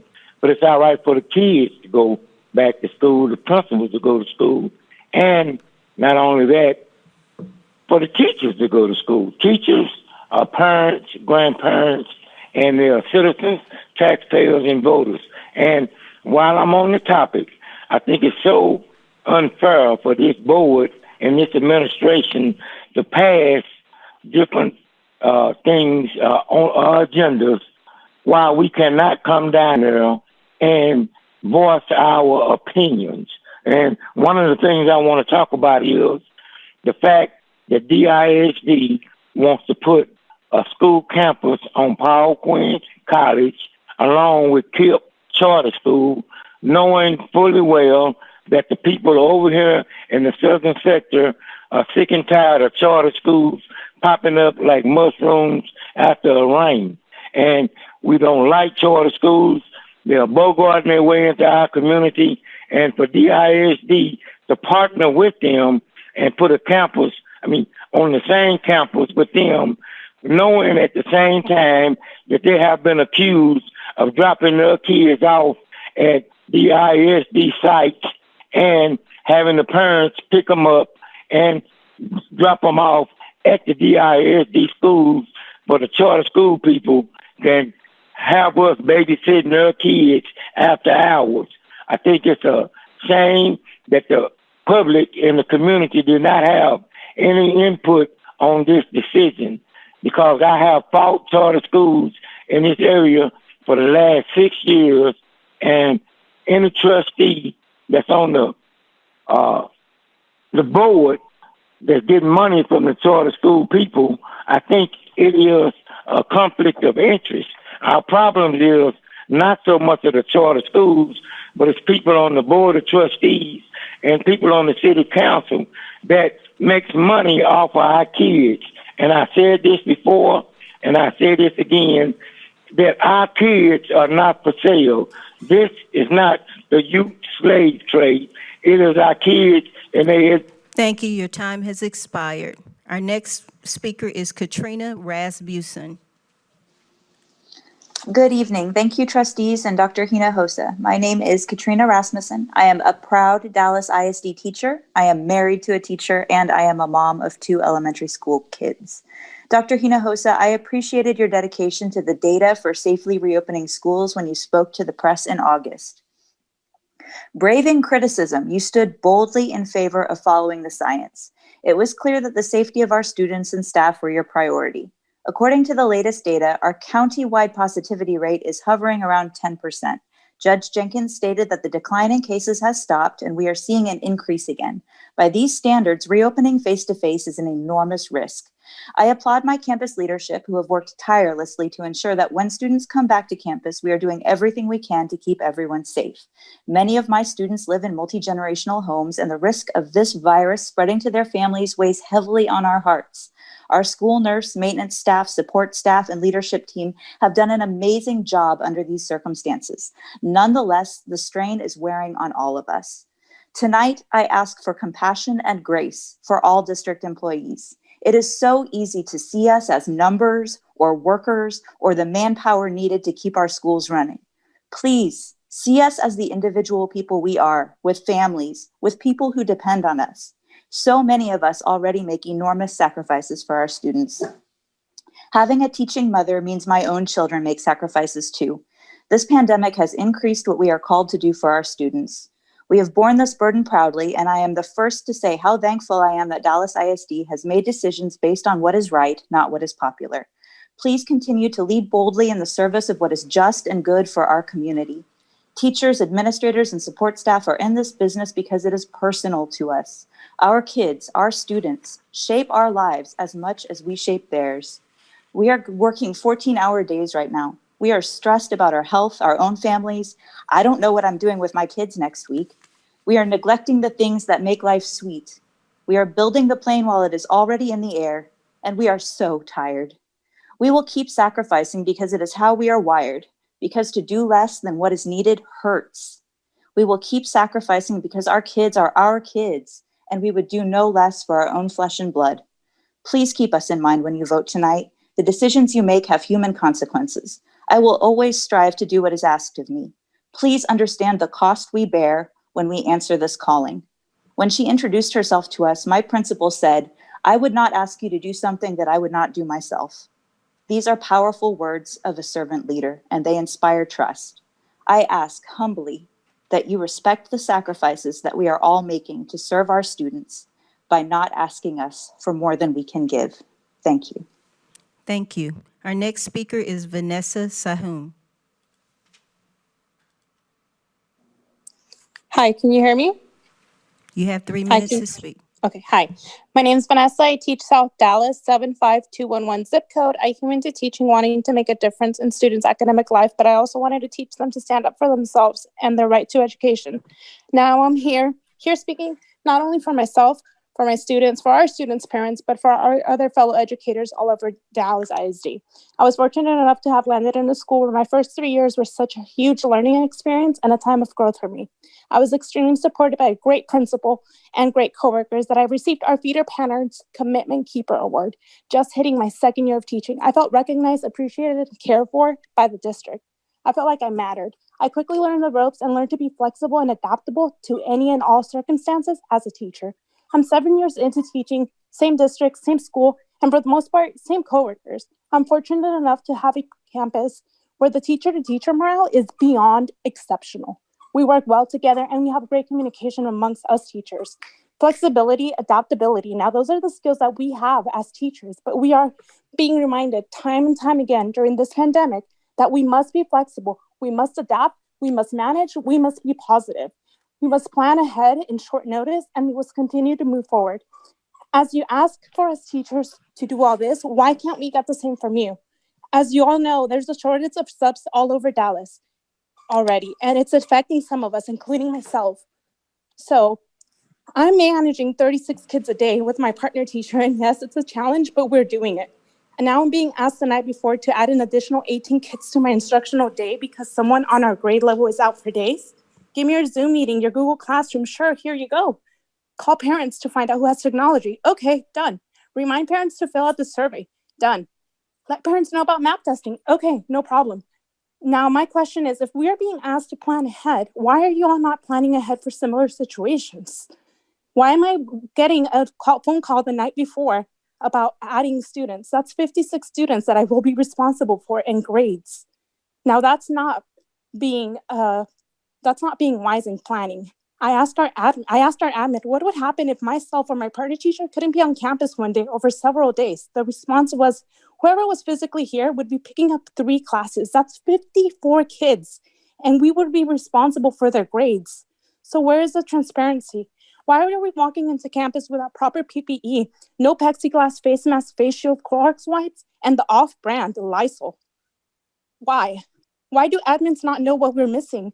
Why is the district not adapting to this pandemic and not planning ahead?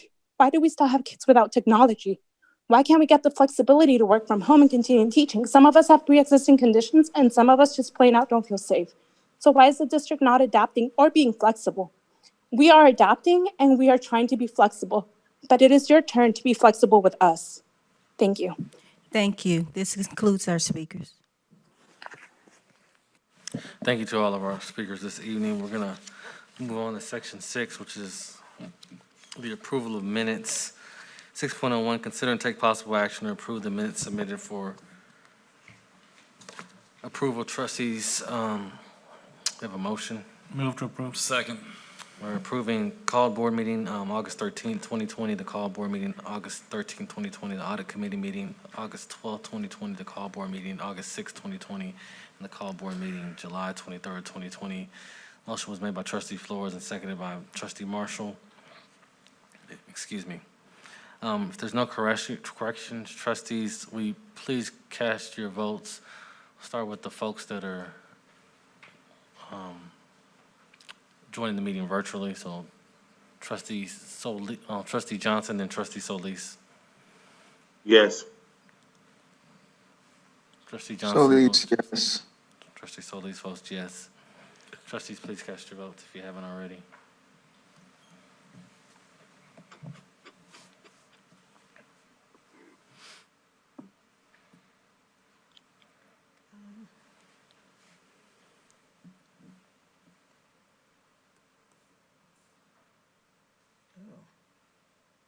The motion passes 9-0.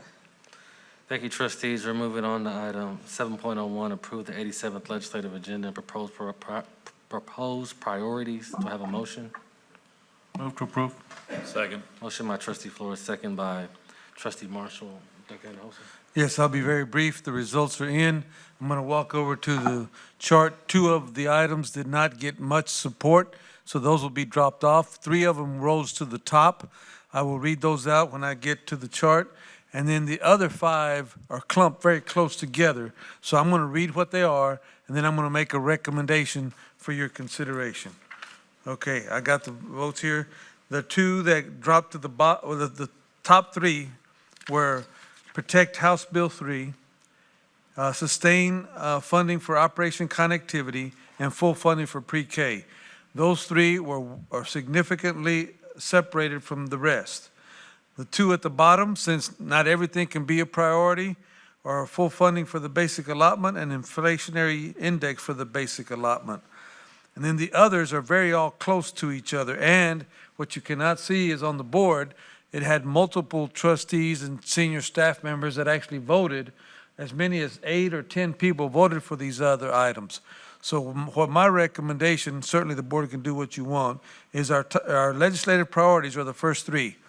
And then I suggest that the next 5 that are clumped so closely together would be secondary priorities, and we can just list them as that. So that's my recommendation to the board, that the top 3 are the priorities, and then the next 5 are secondary priorities, and that's my recommendation for your consideration. Thank you, Dr. Hinojosa. Trustees, is there discussion?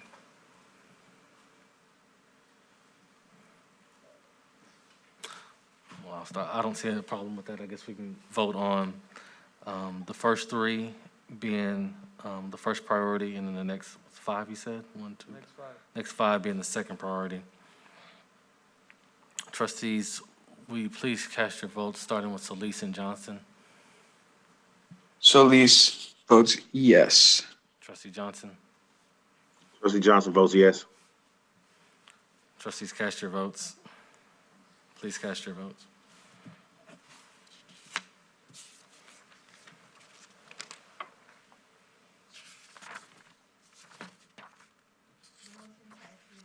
The motion passes 8 voting yes and 1 abstaining.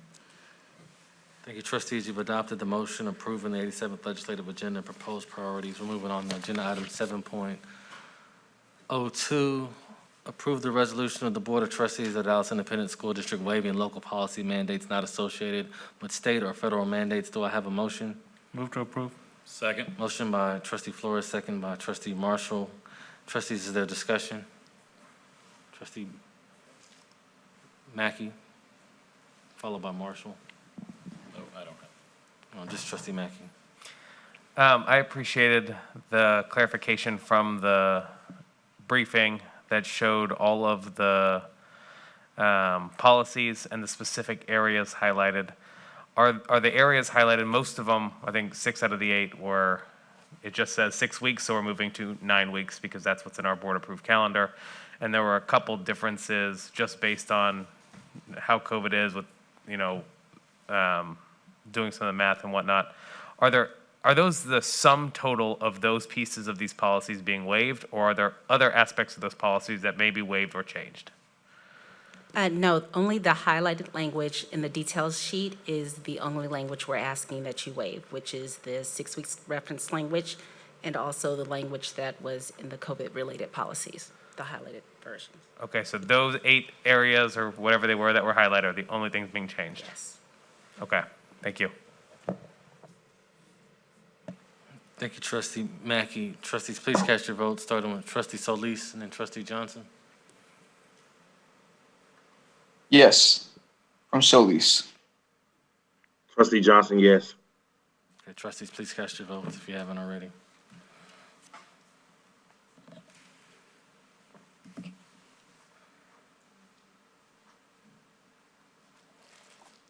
Trustee Mitchell.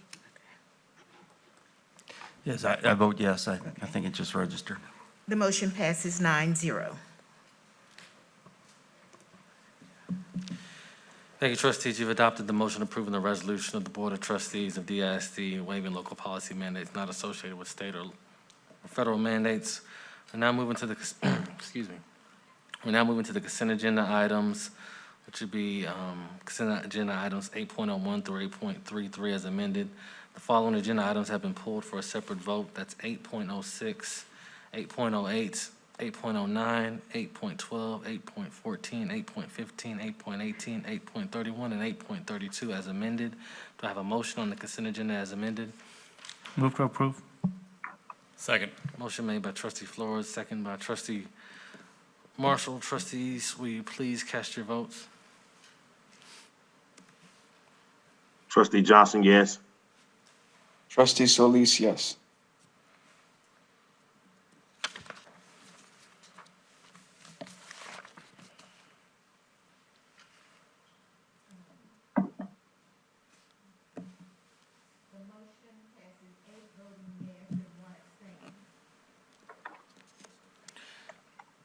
Thank you, trustees. We're now moving on to agenda item, section 9 items pulled for a separate vote, starting with agenda item 9.01 to ratify the submission of a waiver to the Texas Education Agency, TEA, for a 40% campus hybrid instructional model for 9th through 12th grade students. Waiver due to COVID-19, no financial impact. This was consent item 8.06, pulled by trustees Joyce Foreman, Carla Garcia, Ben Mackey, Dustin Marshall, and Dan Mitchkay. Do I have a motion? Move to approve. Second.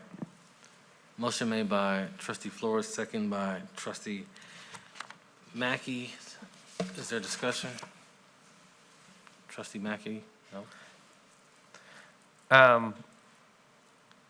Yeah, I just want to say, I want to give you the opportunity just to kind of share the reasoning for going to the hybrid model, especially at the high school level, and then I'll ask any other questions. Sure, thank you. Good evening. We're putting safety, of course, as the priority, and in high schools, it's a complex system, so there are 4 key reasons why we brought this forward and why we've been planning this is the very safest method to start school. The first reason is that in elementary and middle school, we can cohort students together and self-contain them and limit some travel, and that's very hard to do in high school because we have diverse schedules and we end up traveling all over the building and having more time in the hallways. And so not only is that a challenge with supervision, with the social distancing, but it also creates challenges with contact tracing. A second reason is most of our high schools are in older buildings and the classrooms are a little smaller, but the students are larger. So in measuring space, 9 to 12 seems to be the number of students that can fit comfortably in a room with the 6 feet of distance. And so the hybrid model helps reduce the number of students even further so that we can stay in the classrooms. The third reason is that students are excelling. They're excelling with technology. They're experiencing technology, preparing for college in the way that the blended world is now. But I think the most compelling reason is after talking with officials from the county health department, they were adamant that the 9th through 12th graders, that those are the most critical years to come back last and to come back carefully. They implored us to use a hybrid model and said they had found 2 things across the county with other districts having started school, that 11th and 12th graders were spreading illness and not consistently wearing their PPE or social distancing. And so they felt that that was a trend that they saw, and they also shared that the hybrid model would be extremely helpful. So in meeting with principals, they started planning in July, and they've communicated this with teachers and with parents, and we're very united. And we actually have 4 outstanding principals here today that agreed to represent other high school principals because they and their teachers have embraced the hybrid and feel that it's going to be key for starting the year. And of course, our hybrid is the Monday, Tuesday for half of the students, Thursday, Friday for the other half, with Wednesday in the middle being a flex day. And when we establish that, after a couple of weeks, when things settle, it will not be a one-size-fits-all. We'll be able to welcome more students back and tailor the days and the programs to meet the campus needs. Thank you for that, and I applaud y'all's effort to talk to and listen to our principals who know it best and have been planning for this throughout.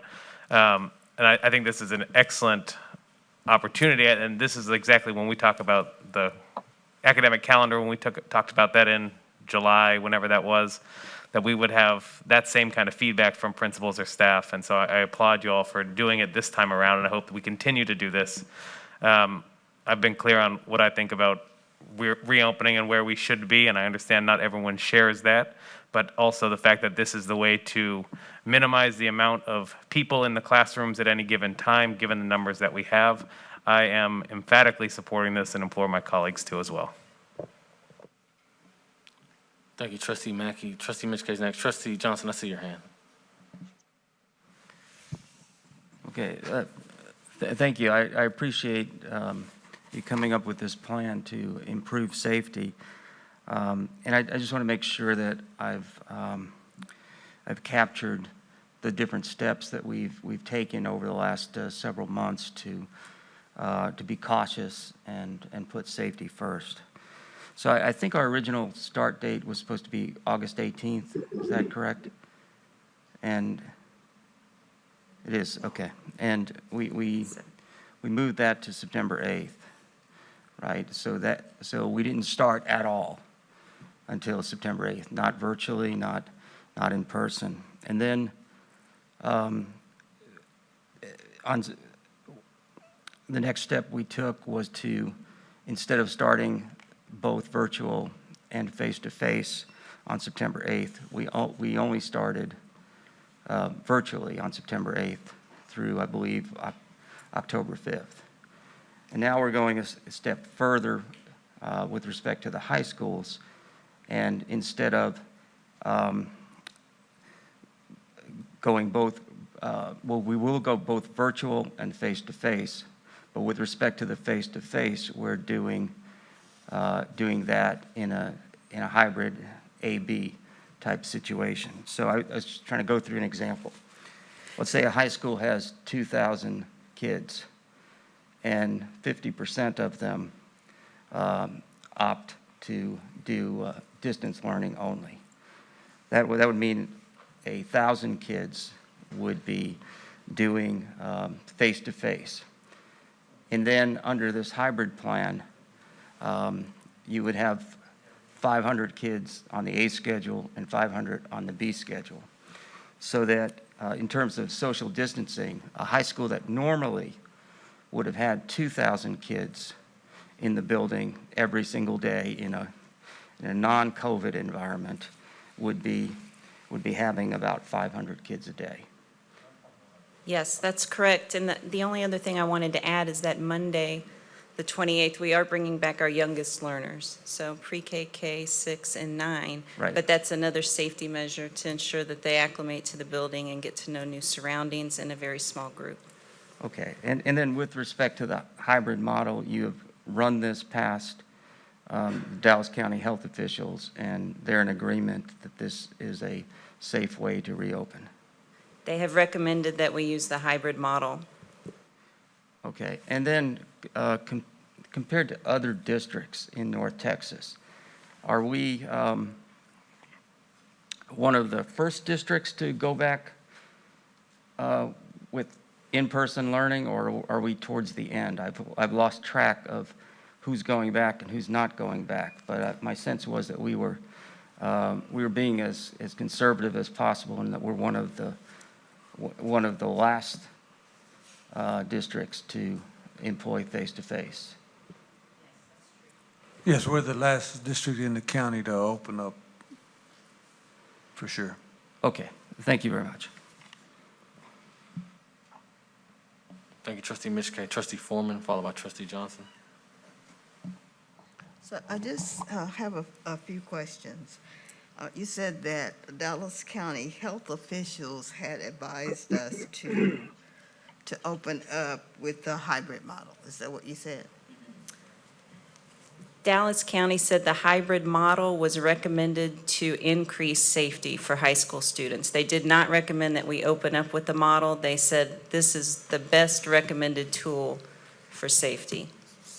So how many other districts in Dallas County has opened up with a hybrid model? We'll have to get that for you. We can You add that. don't know? No, ma'am.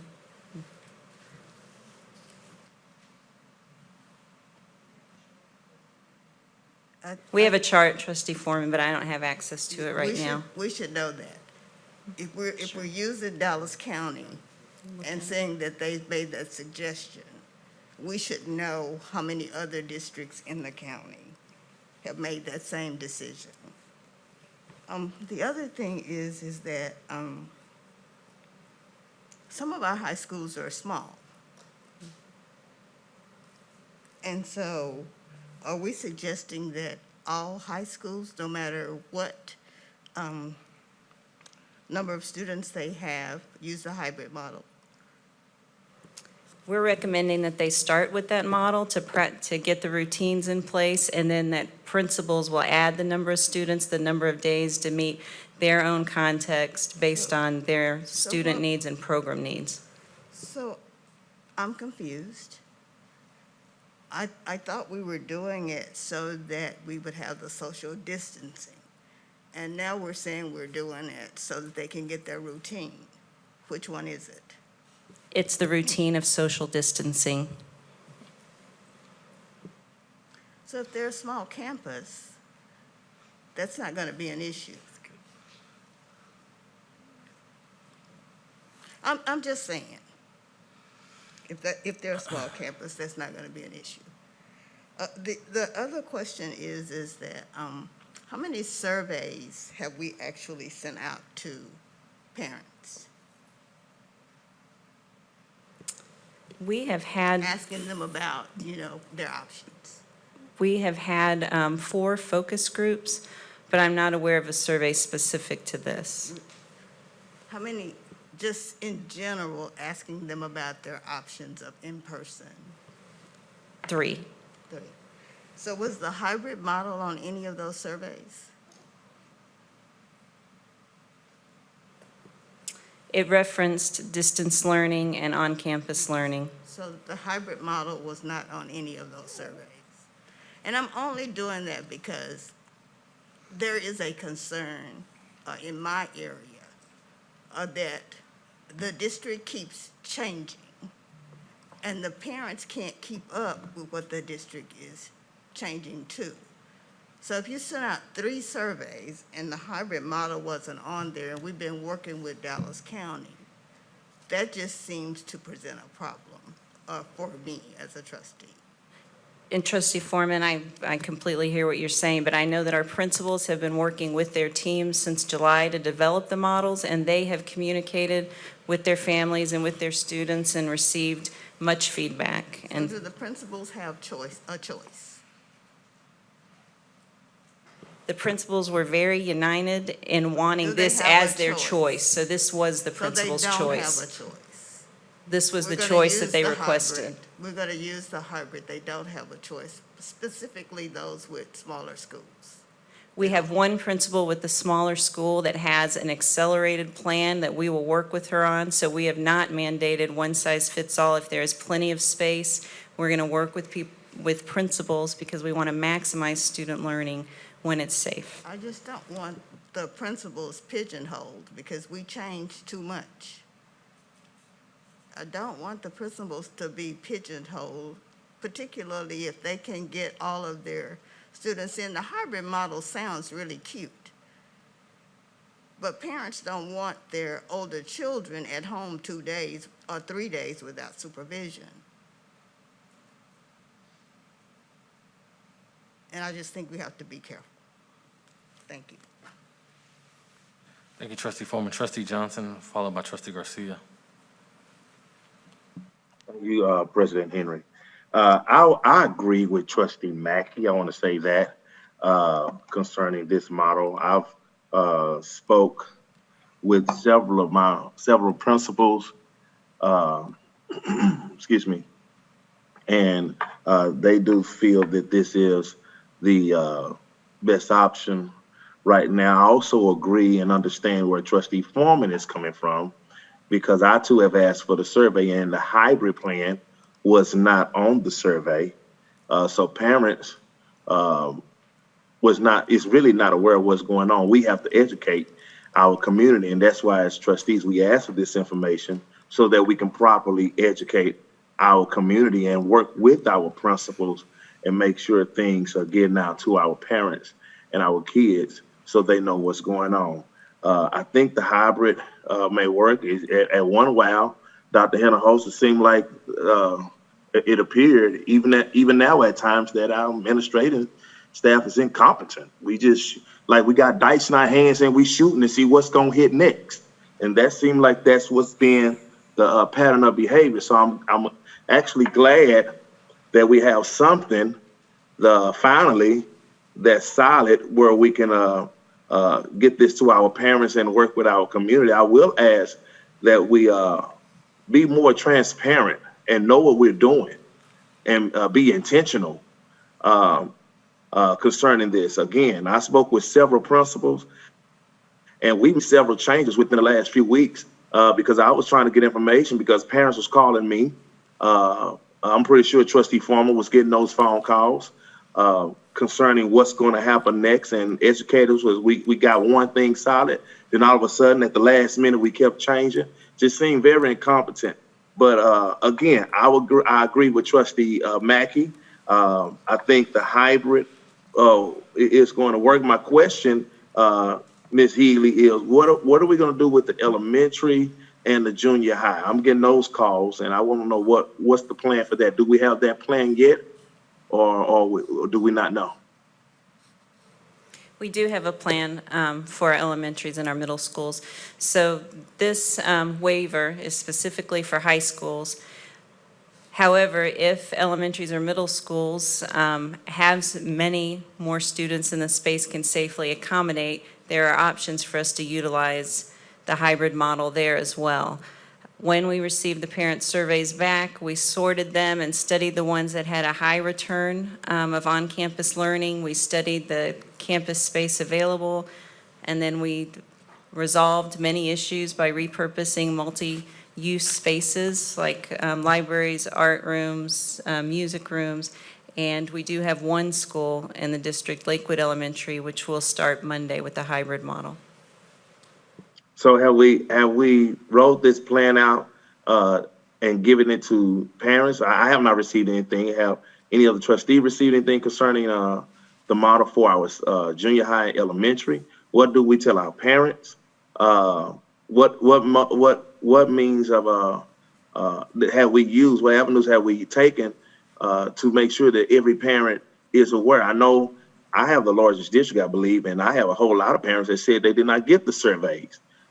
Did we use radio?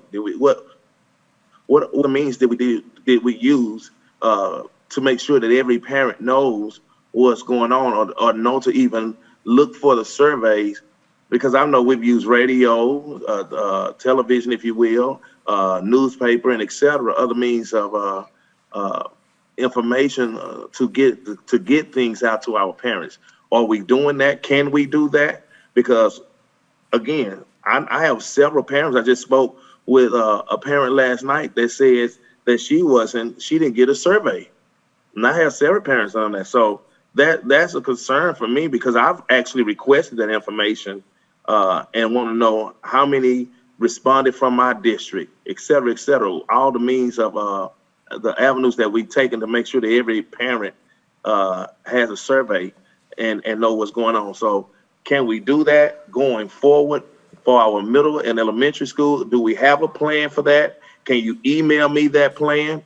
Or are we still working on that plan? Do we have anything concerning that issue that we can get, that I can give my community and my parents something in their hand tangibly so they know what's going on? Because I don't want to appear that we're just shooting from the hip, because that's what it appears to be. So I want to make sure that we're intentional and we know what we're doing. Can I get that information? Yes, so I can give it to my parents? and just or to my kids? clarify, we did send the survey out at the first possible week that we could, which was the week of September 7th. It was specified to go out 2 weeks before the first day of in-person learning. We received over 100,000 surveys back, which was 67%. And of those, we had 55% that opted for on-campus learning.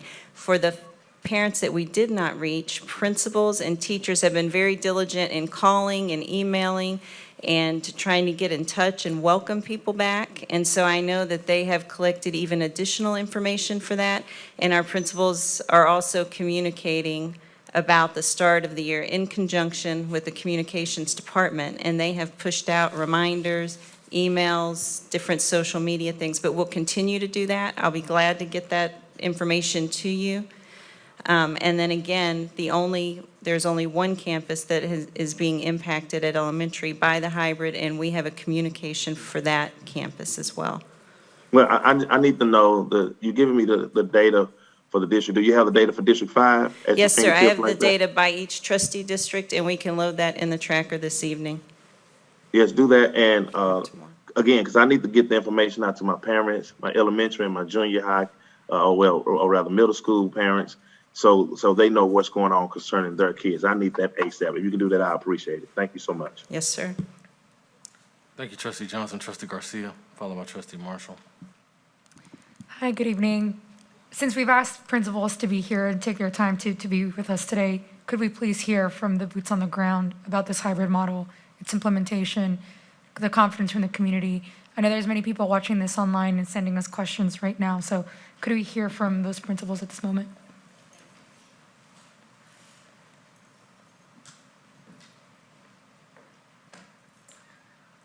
And if, for sake of clarification, if you could just tell us where in the city you're located and have a better scope of idea of how we're looking at the entirety of DISD. Jonathan Smith, proud principal of the iconic David W. Carter High School. Katie Eska, principal, North Dallas High School. Diana Nunez, principal at Adamson High School. And Mike Moran, principal at Woodrow Wilson High School. I think you're probably the most exciting part of today's conversation. So please, I have 9 minutes. I'd love to hear from all four of you. Sure, I'll start. It's been a lot to get ready for. We spent a lot of time getting ready for the school year. We started in July, like Chief Healy said, thinking about the hybrid model, trying to think about the best way to keep our students and staff safe. And we were originally given a couple options to think through grade level, thinking about alpha, and then we realized that an alpha split was really going to get us down to numbers that would be safe, thinking about opening up schools. And so really just the math and thinking about what we all have in common is a class size. So even though our buildings are different and empty rooms and the number of staff members, but if I've got a class of 30 and I have an alpha split, that cuts my roster to 15. And then if I have 15 at my school at Woodrow, we've got about 63% of students that are going to come back. So that 15, then 63% of those are going to come back. I have 27 classrooms in my building that fit 9 kids. I have 53 classrooms that fit 14. So, and I have 83 teachers that teach on my largest period. So I have to find my 83 biggest teaching spaces, which means I have to use a lot of my 9-kid classrooms. And so the only way to get it down to having a 9-student class period is the alpha split. So it's really the math that we have in common in order to make sure that at high schools we maintain that 6 feet of social distancing. It really requires that we lower that potential number that would be coming. I know we all have had a lot of success in reaching out to our community to make sure that they understand these things.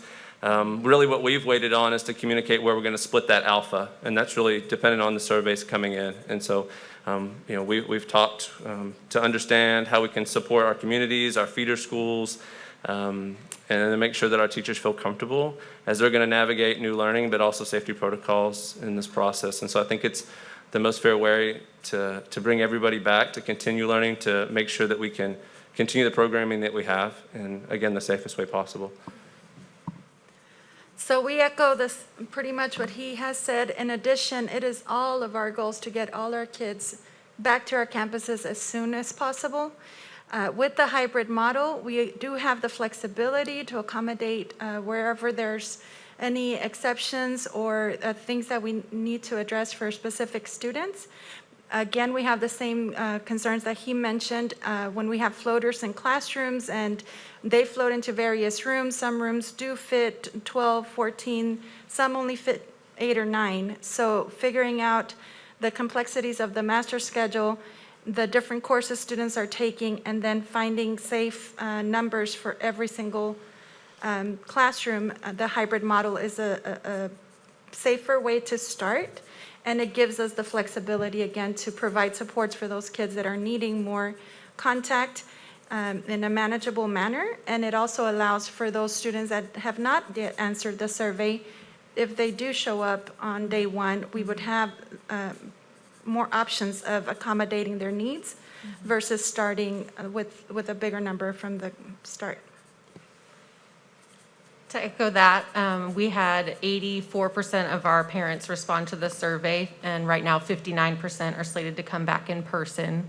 When we did our MAPS test, we had 81% of our junior class show up to take the MAPS test in person, and then of our sophomores, it was 70%. So I do think that our parent survey numbers are low, especially as we build confidence in our community in the coming back to school process. So the hybrid really supports the ability to make sure that we're able to see as many families as are prepared to return to campus. We're able to support them in the hybrid model. The other thing I'm excited about is the opportunities on Wednesdays, because we know kiddos, for example, that are choosing to be virtual do want to take their PSAT. So we want to be able to serve that capacity when they come on that Wednesday. We've built out some intervention models for our collegiate programming or our students that are off track to make sure that we're able to meet the needs of those students on Wednesdays so they would be on campus, an extra day as well with some focus from the teachers. So we've gotten to be really creative about that. So just to wrap up, thinking about all of the different programs, the unique programs that are offered at the high school level, having smaller, more manageable numbers allows us the opportunity to make sure that we can really engage those students with the real touch points with the teachers, making that opportunity and that time more meaningful.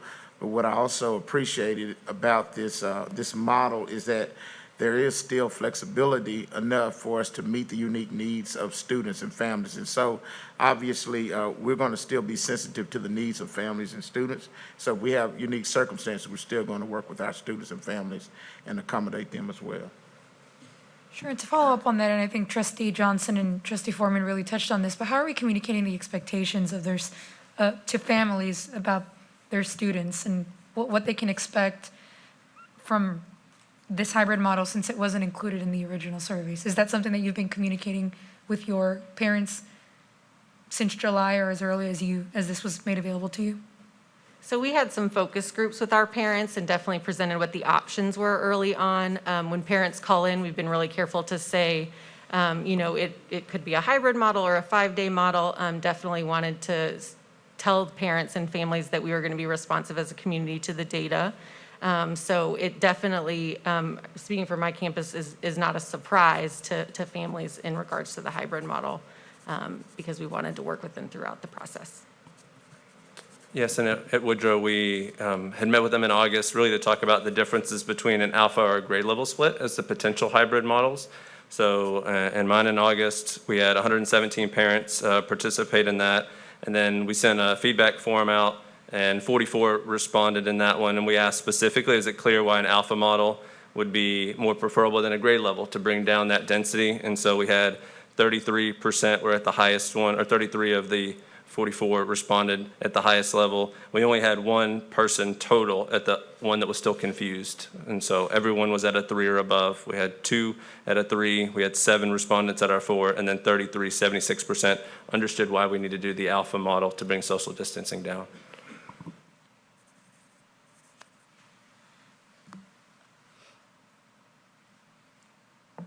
I could go on and on and on, but I'm very impressed thank you for bringing numbers. Thank you for bringing responses from your direct community members.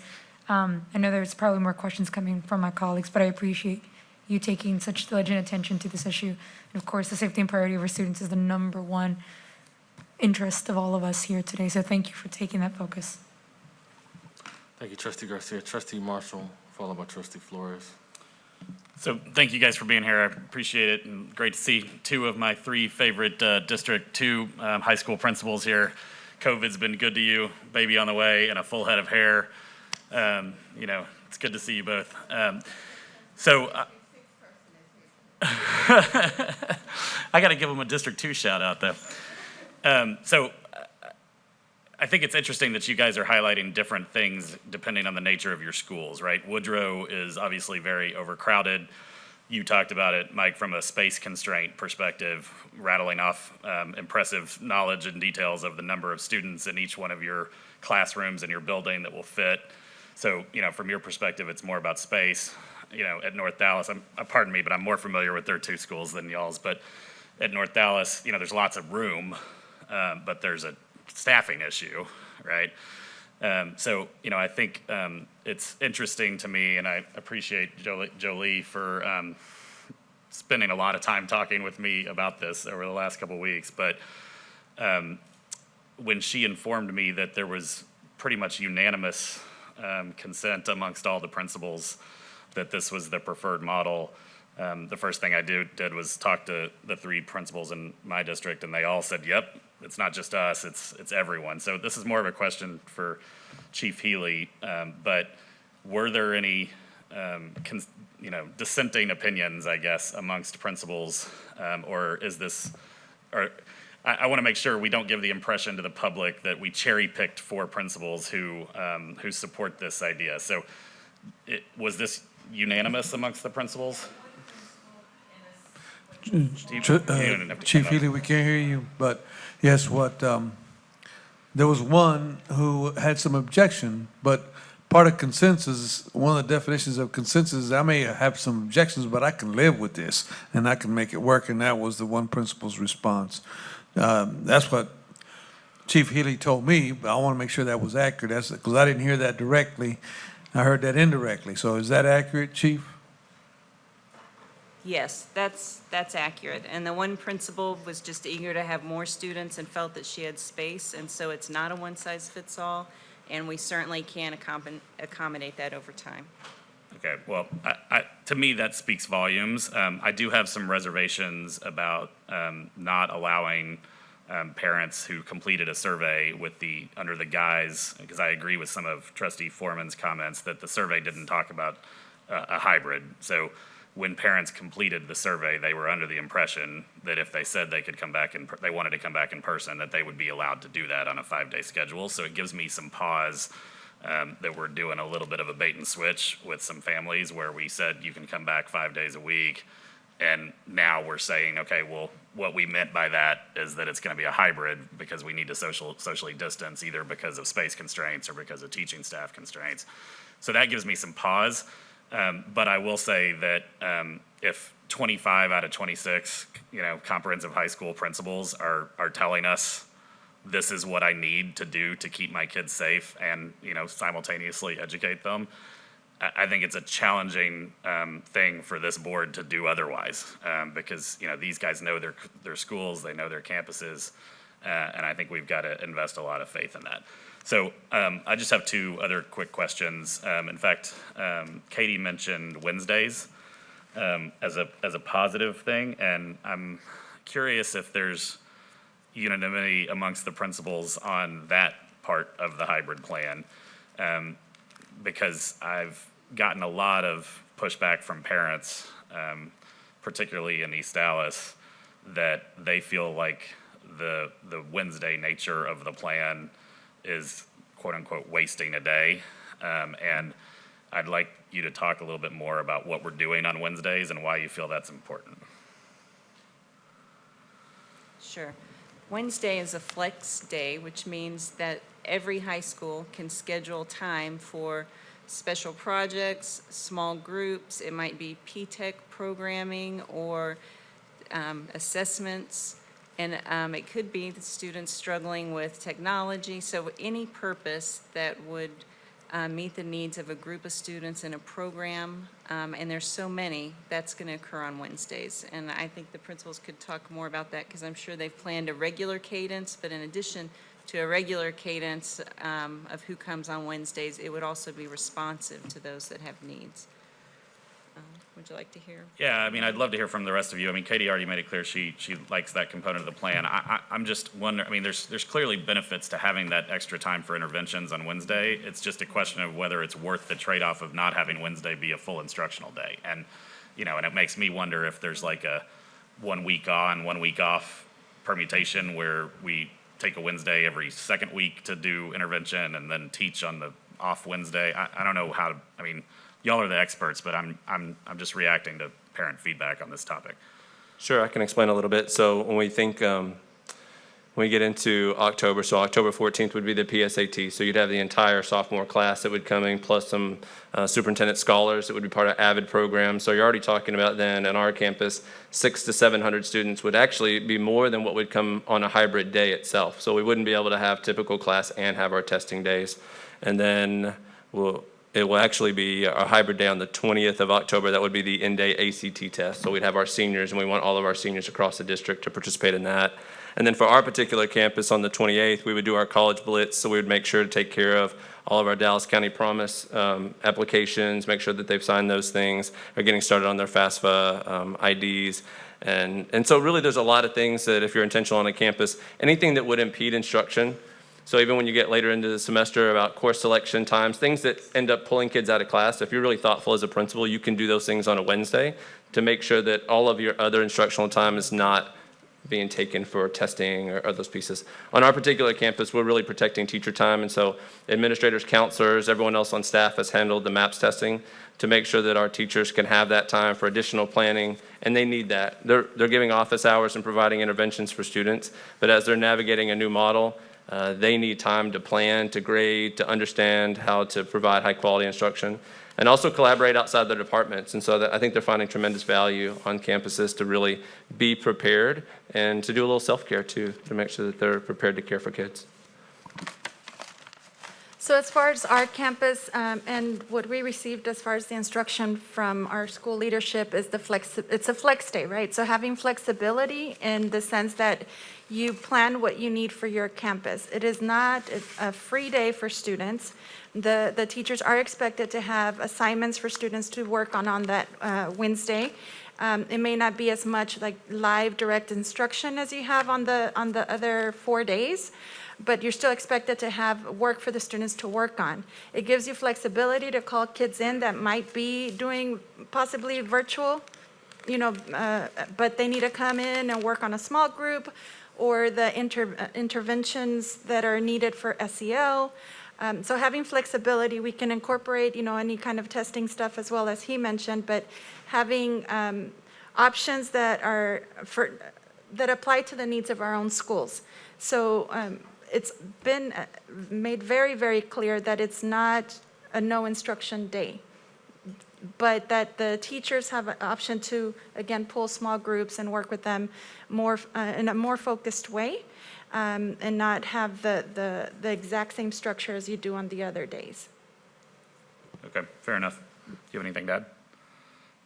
I was just going to add that while it's still an instructional day, you know, there's still an opportunity for, like, I'm thinking about our NAF programs, AOIT and AOF, finance and IT, and other programs that we have on our campus. They can still engage those students in those clubs and those extracurricular organizations. Okay, great.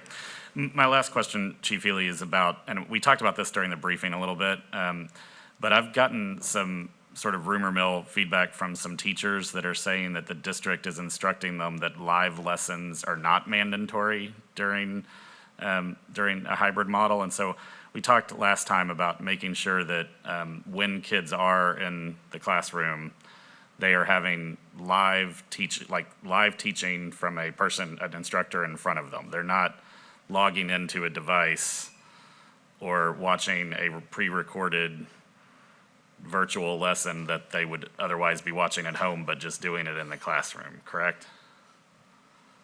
Correct. When students are at school in the classroom, they'll be with the teacher for live instruction. Yeah, I just want to make sure that there's like actual live teaching lessons going on, not office hours where the teacher is available in person. And a lot of parents are telling me that they're hearing from teachers that the district is not mandating that the teacher in front of the classroom is actually doing live instruction, that they're allowed to have a pre-recorded lesson like they would do on a virtual day, but just showing it in front of the classroom in person. And I want to make sure that's not what we're doing. I think there's many ways that teachers can organize their instruction, but it would be engaging. The whole point of being in class would be to interact with the teacher, to interact with their peers and classmates. They may still be using the same online platform to submit assignments, and certainly they're going to be getting feedback and practicing their technology skills, but they'll have a live teacher and the focus will be on engagement and discussion. Okay, Thank great. you. Trustee Marshall, we're going Thank to you. go ahead and move. Your time's expired. Yeah, We'll have a I'm second done. round if we need it. Trustee Flores? Yes, thank you. So just one quick question, and then I have some comments. But the question is so how are you dealing with P-TECH? We haven't talked a lot about P-TECH, so if I could just get kind of a, very, very quick kind of rundown on P-TECH.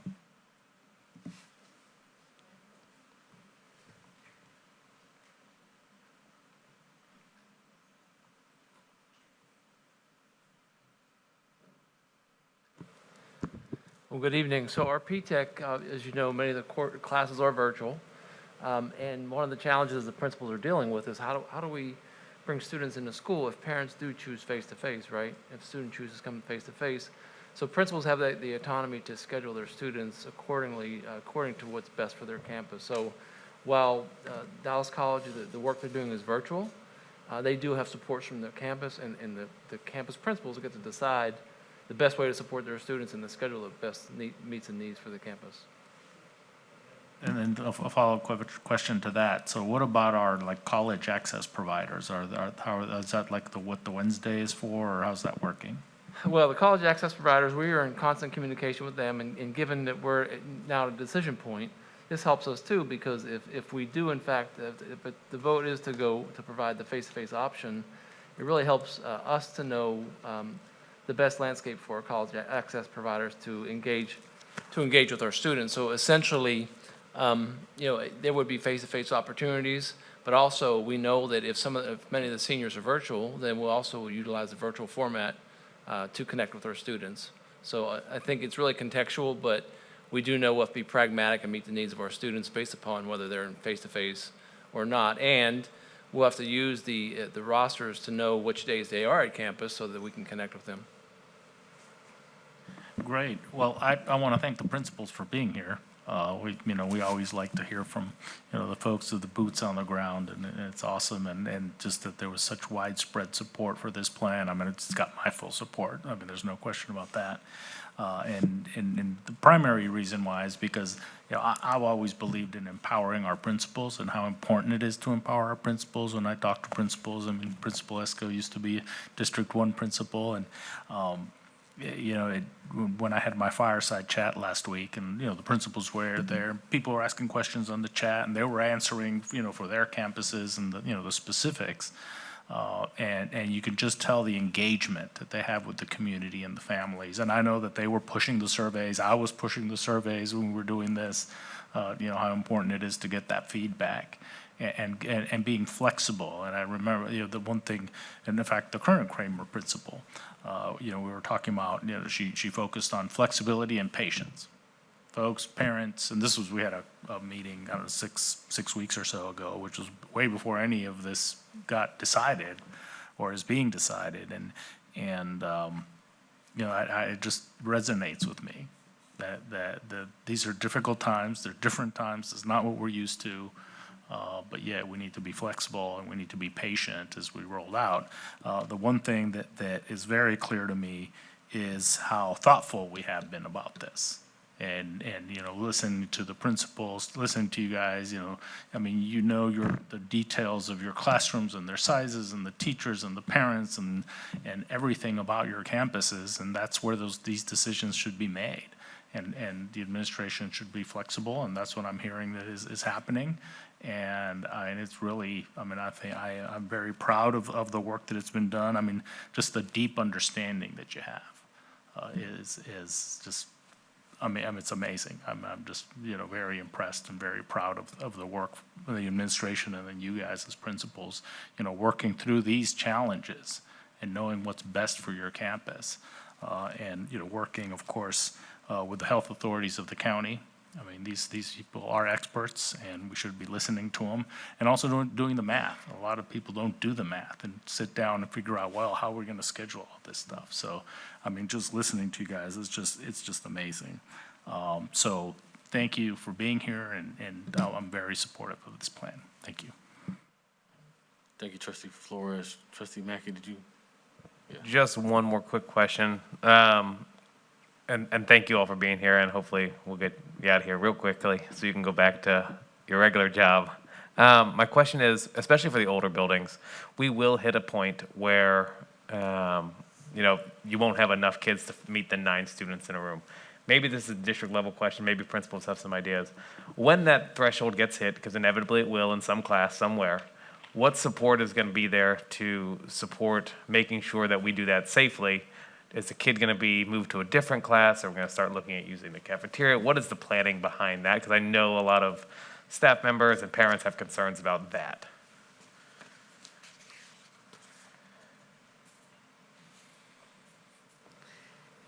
That is a challenge we're definitely preparing for, so it will cause a need to balance classes, to identify sections with extra space, like you said, to look at spaces we're not using, so to have some additional larger areas. I've also heard principals talk about planning to switch classes, and so there may be some classrooms that have to switch over time, although they've tried to prepare up front for that now.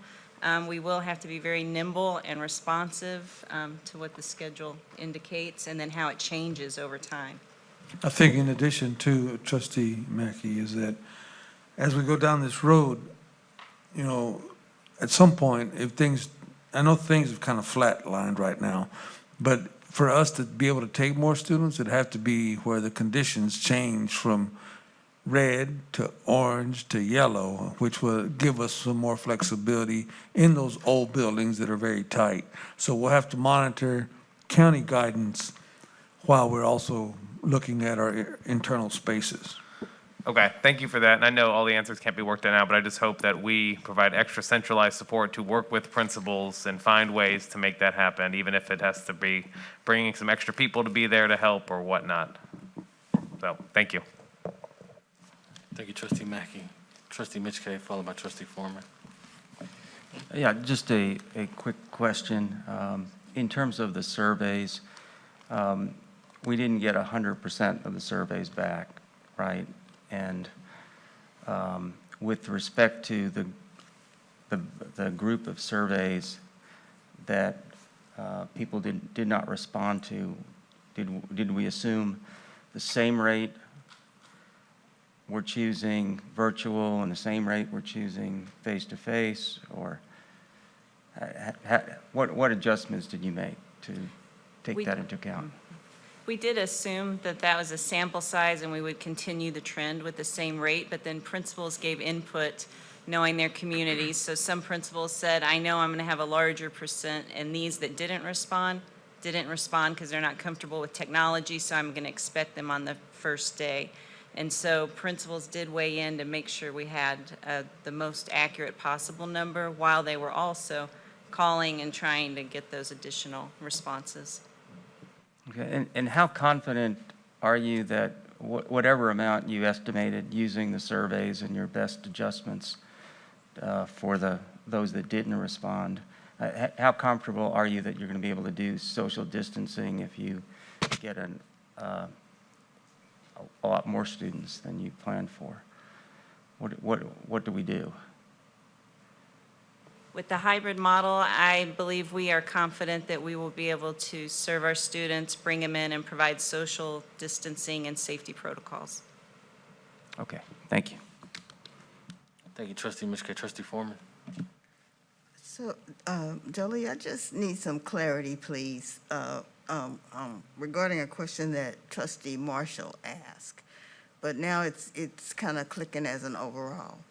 When students come back to the schools for the in-person, will they all be on devices, or will the teachers be teaching them live as opposed to devices? And I'm asking that question because many of the parents have complained about being on the devices for far too long and too much.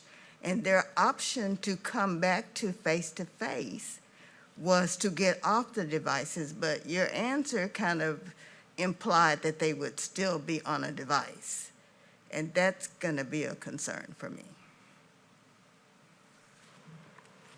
Our teachers create their lesson plans with the PLC, and it varies from time to time based on what the purpose is.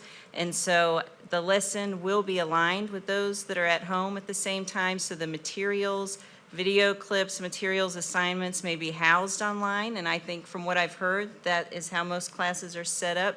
But we all know what is important as far as interaction, engagement, actual instruction in real time. So we definitely will respond to students' needs, adjust, and maximize engagement time. So are you saying that they will still be online? Is that what you're saying? Because I mean, you're saying a lot, but I'm trying to get a clear understanding. Just a yes or no, they will still be online, because parents need to understand, because in some cases, parents might change their mind and just keep the kids at home if you're going to keep them on the computer. I mean, there will be an online component in most classes because the assignment is aligned, because every day is a new lesson to keep learning moving forward. That doesn't mean they will be in front of the screen the entire time, but there will be components that are housed online. So they're not on the screen the entire time when they're at home either. That's a concern.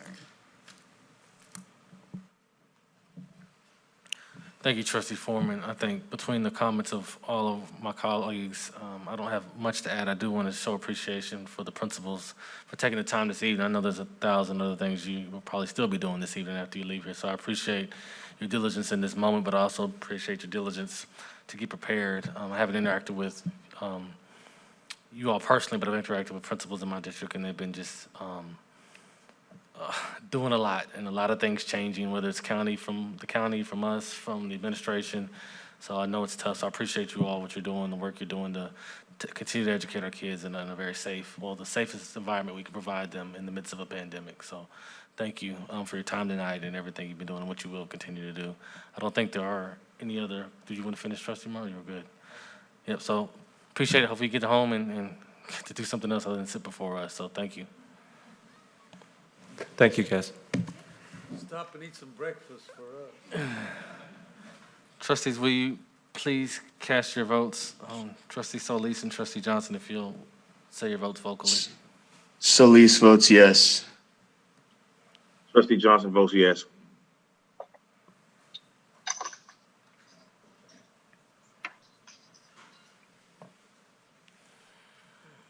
The motion passes 8 voting yes and 1 abstaining.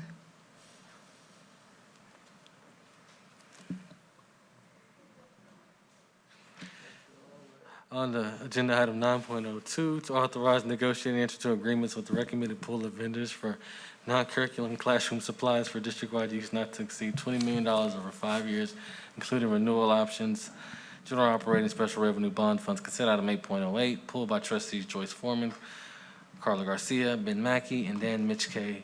Do I have a motion? Move to approve. Second. Motion by trustee Flores, second by trustee Marshall. Trustees, is there discussion?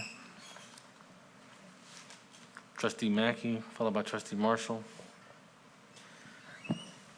I appreciate y'all sending I saw in the tracker, the listing of how much we spent with each vendor aligned with that.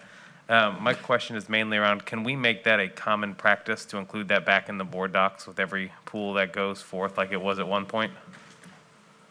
For the previous, RFP? Yes. Yeah, I believe we can, yes.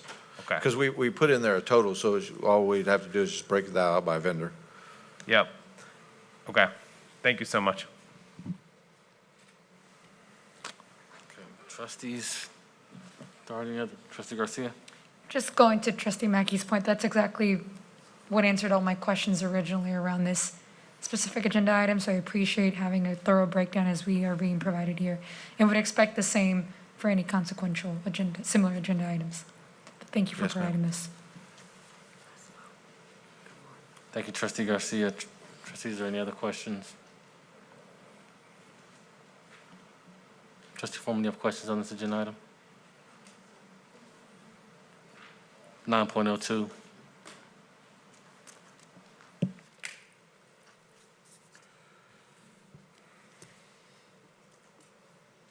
Thank you, but I've actually expressed my concerns about this, and I'll be voting no on this one.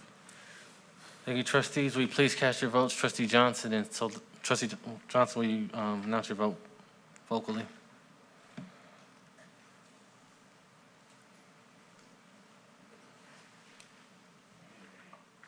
Trustee Johnson, will you vote vocally, please?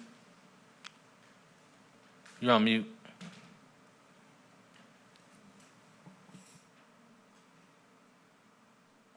Trustees, go ahead and cast your votes.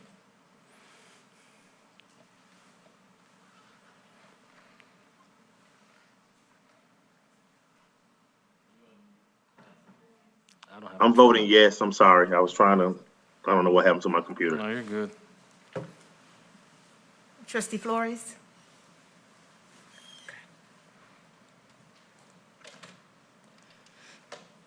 The motion passes 7 voting yes and 1 voting no. Thank you, trustees. We're going to move on to agenda item 9.03 to approve a stipend for teachers participating in year 1 of the HP3 Reading Academy for the 2020-2021 school year at a flat rate of $20 per teacher, not to exceed $200,000 general operating funds. Consent item 8.09, pulled by trustees Joyce Foreman, Carla Garcia, and Dan Mitchkay. Do I have a motion? Move to approve. Second. Motion by trustee Flores, second by trustee Marshall. Trustees, is there discussion? Yes. Trustee Foreman? I actually pulled this item because, and I've had this conversation, but I'll just make sure that it's a public conversation regarding my concerns about the district continuing to do things that I believe gets in the middle of our trying to do an equity issue. One of the OTI campuses were on here as a part of the first group.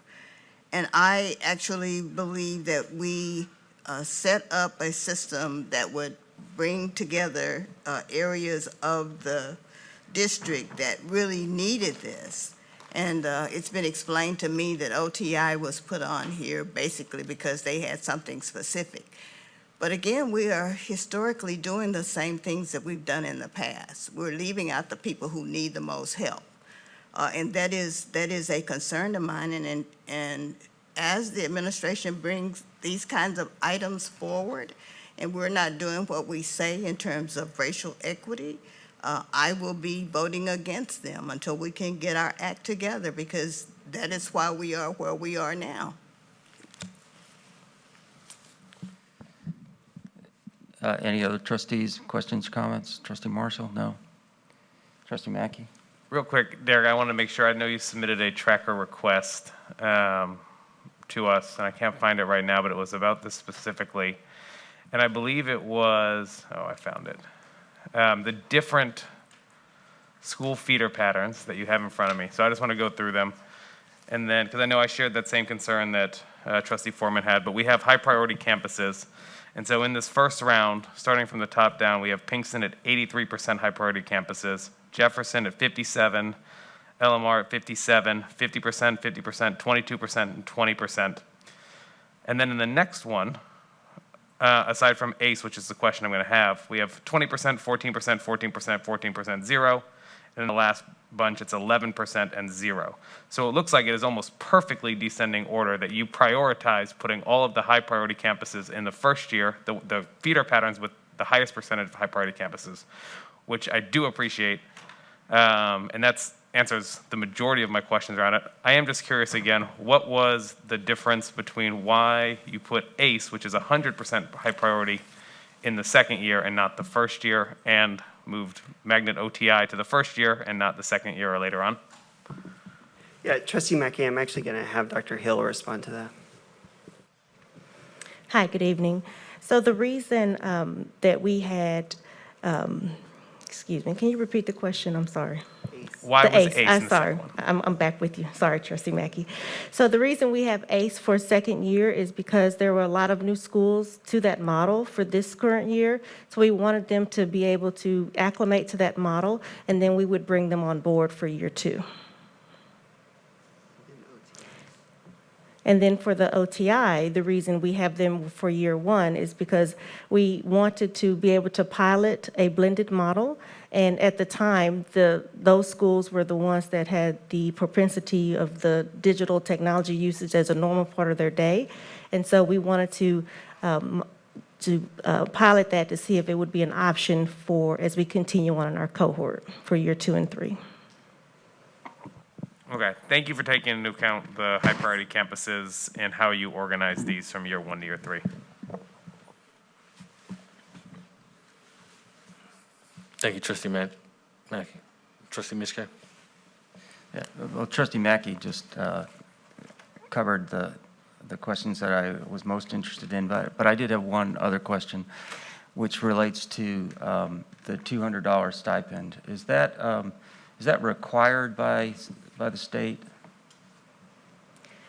No, sir. That is because we are bringing teachers in on off-contract time, and we want to make sure that we, pay them for their time.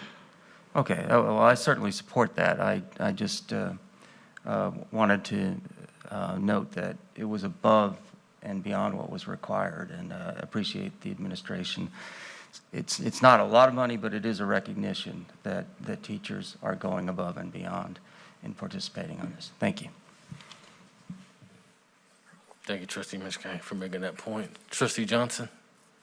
Yes, I was listening to what Trustee Mackey was saying in her answer. I'm going to ask a specific question. I think, is that Dr. Lear at the table? Yes, it is.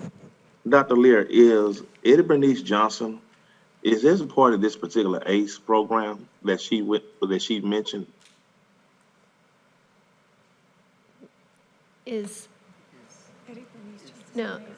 Eddie Bernice Johnson, Trustee Johnson, is within this category, and it is a STEAM school as well. Okay, is it an ACE school as well? It is within this category. Okay, I don't want this school to be an ACE school. It's hard for me to support stuff like this when I made it clear that I don't want Eddie Bernice Johnson to be an ACE school. So why is it still an ACE school? This school is brand new. It has no data. And it suggests that my black and brown kids are not getting a chance to prove themselves academically, that they've already failed. So why is it still being considered an ACE school when I've asked privately not for this to happen? Jolie Healy told me the only way they can get resources to this school is it has to be an A school. And I have a problem if the only way we can get resources to black and brown kids is to deem them as a failure, or they have failed and say they can only get resources through ACE. So Trustee Johnson, yes, you and I have had a conversation about this, and I would like to continue our conversation. And I have an email to you so that we can schedule time offline to talk about that. Okay, well, I'm online and I'm making it known publicly. My kids will not be deemed as a failure. No data, and the black male principal, Mr. Turner, not given opportunity to prove himself or my kids. I do not want this to be an A school. Dr. Hinojosa, I'm letting it be known publicly. I do not want Eddie Bernice Johnson Elementary School to be an A school. Trustee Johnson. We're not going to do that to my kids. Trustee Johnson, Trustee Lee, y'all can handle that offline. We're going to stick to agenda item 9.8. That is on the agenda. It was a part of that. My school was a part of that. Well, Trustee that Johnson, we're gonna move on. We're gonna move on unless you have a comment directly on HB3 and the $200 stipend. No, I had a comment on what I commented on, Trustee Henry. Okay, thank you. Are there any other comments or questions? Trustees, will you please cast your votes, starting with Trustee Johnson? No. Trustees, please cast your votes.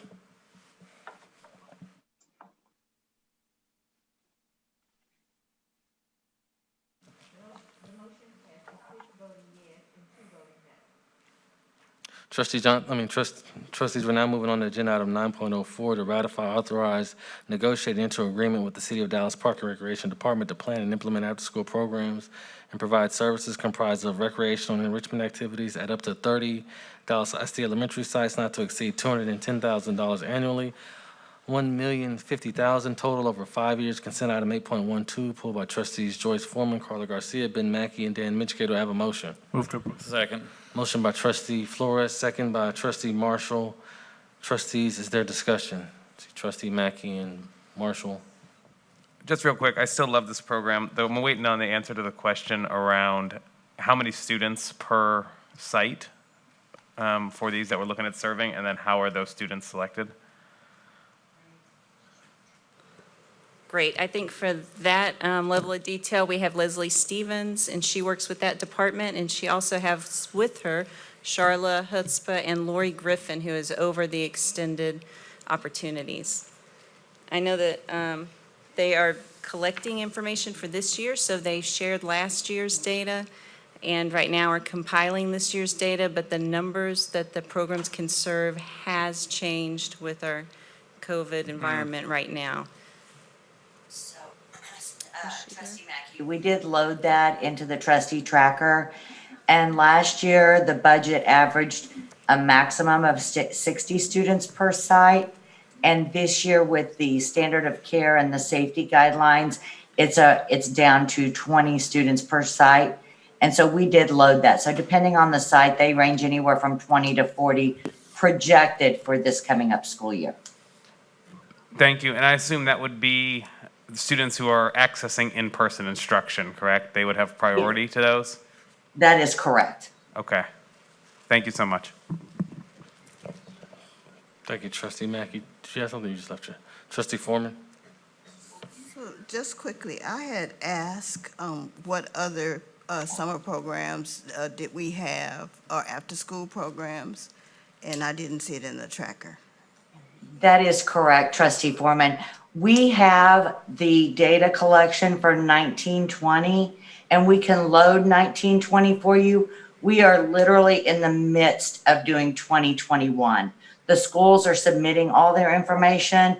We're finalizing other contracts and stuff, so we have not finalized the one for the upcoming year. So as soon as it's finished, we can get you that, but we can also provide 1920 if you want 1920. So it would have been good for me as a trustee if you would have given me the information that you had. That does not help me to say it's coming when I'm getting ready to vote tonight. Okay, and I apologize for that because we do have 1920. I just didn't have 2021. And my biggest concern, and Dr. Hinojosa, I know we do a lot of these different programs, but it would be really helpful for me if when we bring one to the board, that we also have a list of the others, so we don't even have to ask that question. That information is already provided for us, and we can see that it's equity is taking place and it's across the district, rather than just one-off. Thank you. Thank you, Trustee Foreman. Trustee Marshall? Yeah, real quick, one quick question, since we're talking about after-school providers. We discussed earlier that the only elementary school that is going to go to a hybrid model is Lakewood.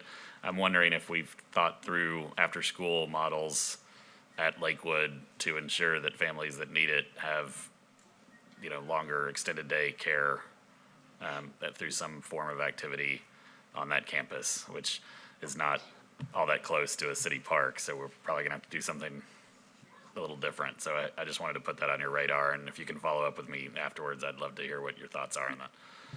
Yeah, we will surely do that. And like I said, we are collecting that information from the schools as we speak. So we'll provide that as soon as we have the complete listing. Well, I'm less interested in the complete listing than I am in making sure that the one school that's being treated differently, due to the external factors, has some options, because they're going to be in a totally different situation than the other schools are. Okay. Thanks. Not seeing any more questions. Trustees, will you please cast your votes? Trustee Johnson, will you please vote vocally? Yes.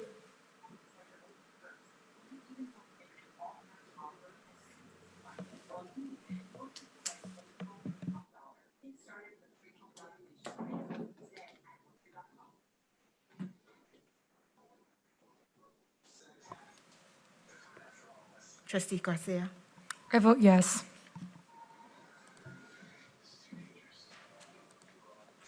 The motion passes 8-0.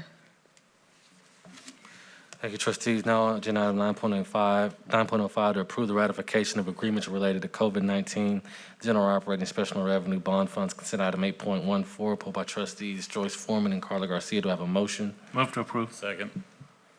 Motion made by trustee Flores, second made by trustee Marshall. Is there discussion, trustees? Yes. Trustee Garcia, go ahead.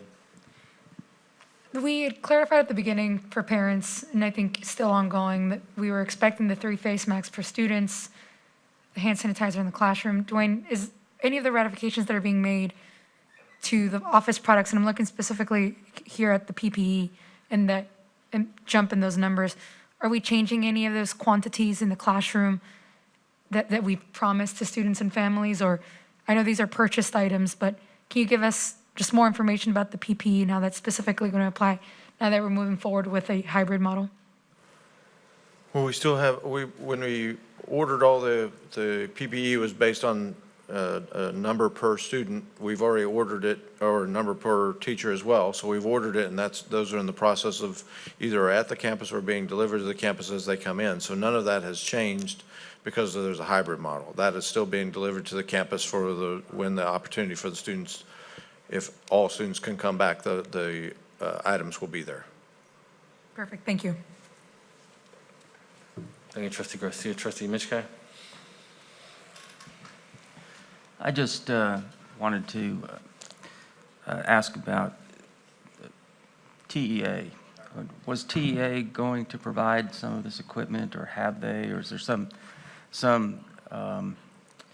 either discount, or were they providing it without charge to the district? Can you just tell me how all this fits in? Yeah, so the TEA did provide us in all districts some masks and some, I believe, David Bates could help me out, but I also believe hand sanitizer, but they did provide that, and that has been delivered. That was earlier in the summer.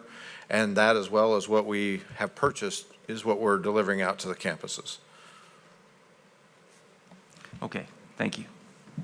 Thank you, trustee Mitchkay. Trustee Foreman? Have we received any donated items? Yes, ma'am, we have. David has that information. Okay. Yes, ma'am, and I provided this in a tracker and can provide it again. The only thing that I didn't provide was the upcoming donation from the Dallas Mavericks. And we worked out a deal with them where they'll deliver directly to the campuses, which is pretty cool. So what is They also got shirts. What's the value on the donated items? I'm gonna have to get that information to you from Volunteer and Partner Services. They collected this information and gave it to me, but I don't have a dollar amount on it. You don't have a dollar amount? No, ma'am. I'd like to know the value, and the reason I'm asking the value on the donated items, and want to see what that list is and compare it to the current list that we have, to see if we're overbuying in any particular area, where we're also getting donated items. Yes, ma'am, I can provide that. Thank you. Thank you. Thank you, Trustee Foreman. I don't think I see any other questions. Trustees, will you please cast your votes? Trustee Johnson, will you please say your vote vocally? Yes.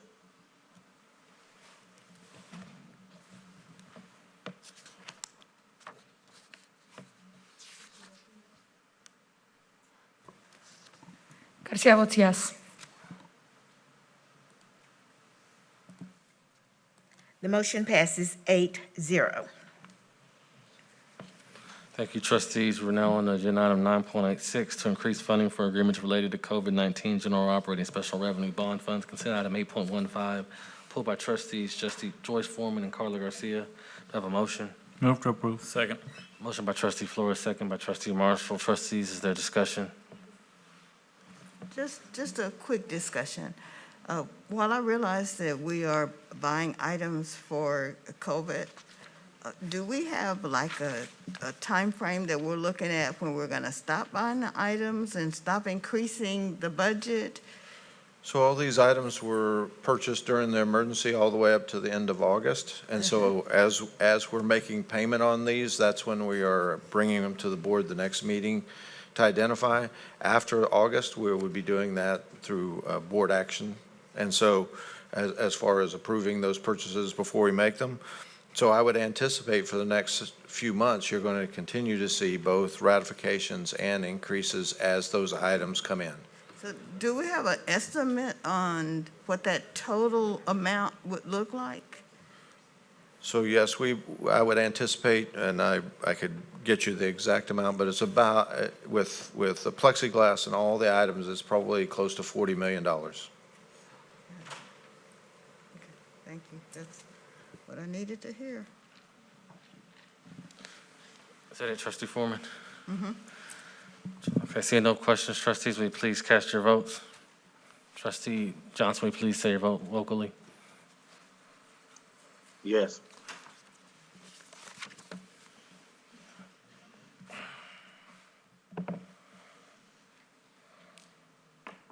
Trustee Foreman? Okay. The motion passes 8-0. Thank you, trustees. We're now moving on to agenda item 9.87 to approve the budget amendments for September 30th, 2020. Consider item 8.18, pulled by trustees Joyce Foreman, Carla Garcia, and Dan Mitchell. Do I have a motion? Move to approve. Second. Motion made by trustee Flores, second by trustee Marshall. Trustees, is there discussion?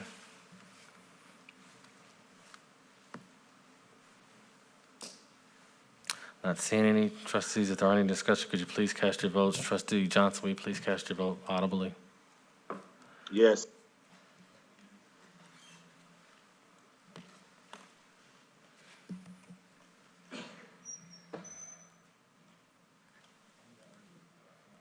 The motion passes 8-0. Thank you, trustees. We're now on the agenda item 9.08. To approve and adopt, one, the Dallas ISD construction manager at risk standard form of agreement between owner and construction manager as constructor and general conditions of the contract for construction. And two, award and enter into a contract with H.C. Beck Limited for construction manager at risk CMAR services for the construction and or renovation of educational facilities at the Jefferson Cary campus site in conjunction with the Board Construction Office, General Insurance, State, Federal, and or bond funds. Consider item 8.31 pulled due to revisions and pulled by trustees Joyce Foreman and Carla Garcia. Do I have a motion? Move to approve. Second. Motion's been made by trustee Flores and seconded by trustee Marshall. Trustees, is there discussion? Yes. Trustee Foreman, followed by trustee Flores. So Dwayne, do we have a total estimated amount for this project? The overall, just the construction cost is going to be right at 113 million. And has that always been the overall construction cost? Since the board took action to approve that, yes, ma'am. And when did we take action to approve that? I'd have to look at the exact date, but there were proposals brought to the board that the board selected predominantly what we were going to do at TJ as it relates to, instead of building a new building or remodeling and tearing down portions. That's the meeting. I don't remember exactly. So I remember something like 80-something million. That would be Was for, it 84, 88? I'll get you the exact amount, but that may be just for TJ alone. That's what I remember. Because this is TJ and Cary together. I remembered 84 or 88, so I need to have that number. I can get that for you easily. Okay, because that's not the number I remember. I've been very specific about my concerns about construction manager at risk. That hasn't changed. While I do want the TJ students to be back in their buildings, I am concerned that we continue to move forward with these construction manager at risk projects, and it makes me very uncomfortable the way we're going. Thank you. Thank you, Trustee Foreman. Trustee Flores, followed by Marshall. Trustee Johnson, I see your hand. Yeah, I just want to reiterate something that I said earlier, and I said that I was going to mention it again during this portion of the meeting, and that had to do with my audit committee report. And, you know, I've talked to our auditor, Talon King. He has experience overseeing CMAR projects when he was in Louisville. And, you know, he's hired some consultants that are experts on construction that'll help us oversee these projects. So from the audit committee point of view, we certainly are going to be putting down some significant amount of hours and resources to help with the oversight and to oversee this project and to make sure that it's done right. So I want to thank Alan for, you know, squeezing in those, you know, quite a few hours, hundreds of hours for the oversight on this project from the audit committee point of view. So we're gonna have all eyes on it. So really appreciate you guys bringing this forward, and as soon as we can get the kiddos in there, the better. Thank you. Thank you, Trustee Flores, for sharing that important perspective. I have Trustee Marshall, followed by Trustee Johnson. Yes, you call me? Yeah, Trustee Marshall didn't have anything. Okay. I concur with Trustee Foreman. I too am concerned about the CMAR based off the history of what we experienced.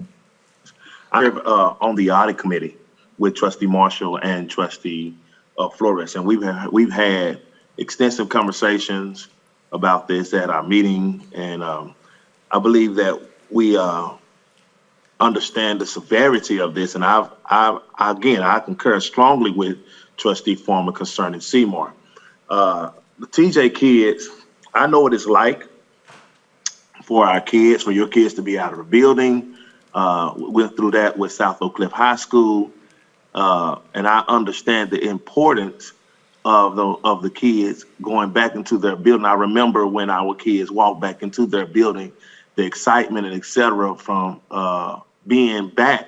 One of the kids actually asked, "Is this building for us? Is this us? Is this our building?" And that brought so much joy to our community and to those kids to tell them, "Yes, this is your school." So I understand the importance of that. There was a storm that hit TJ. There was a storm that hit South Oak Cliff. That storm that hit South Oak Cliff was neglect. The storm that hit TJ was a tornado. And I want those kids, it is very important. I hear the heartbeat of Trustee Flores. The kids need to get back in their building. And I want to publicly ask Trustee Flores this question so everyone can know what we discussed. Trustee Flores and Trustee Marshall. We're going to make sure that Mr. King has got a person that specializes in CMAR, and we're going to be making sure, if I want to use the term, an eagle eye to make sure that everything on this project is done with integrity and upfront and done the right way. Is that correct? Did we not agree to that, Trustee Flores? Did we not have that discussion? Yeah, I don't know about eagle eye. I was thinking smothering was the word that I came up with, but yes, we had that discussion during the audit committee.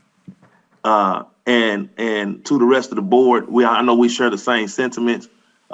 Trustee Marshall, Trustee Flores, and myself made it very clear that we want this project to be looked at, and Alan King got someone that has experience with CMAR that's going to be really looking at this project. And although I'm comfortable with CMAR, I have to trust the process that I've asked for, that the audit committee has agreed to do, and we're standing by it. So I'm gonna vote for this because we have accountability in place, and that's what we've been asking for.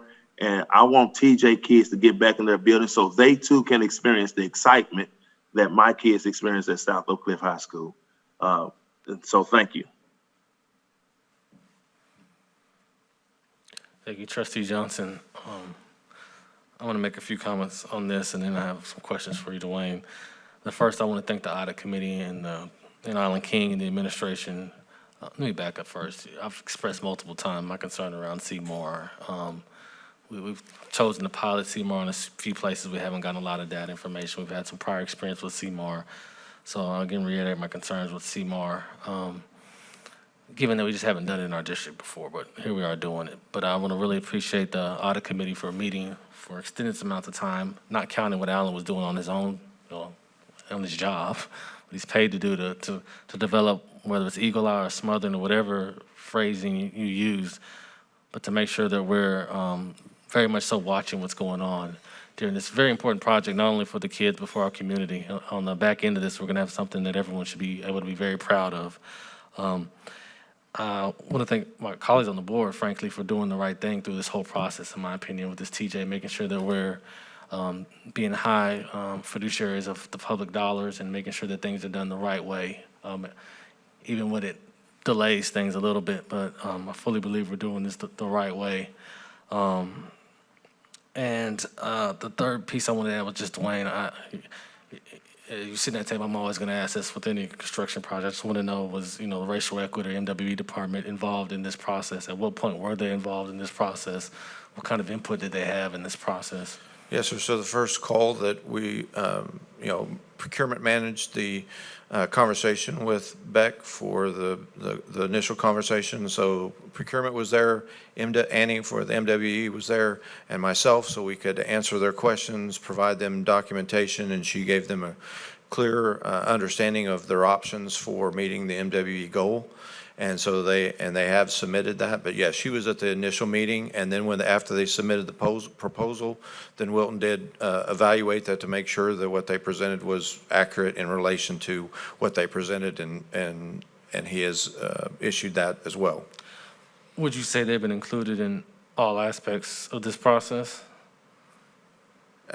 I would say that they're included in all aspects as they normally are, yes, sir. Okay.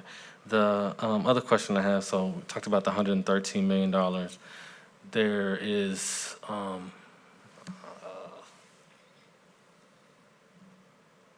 sorry, give me a second.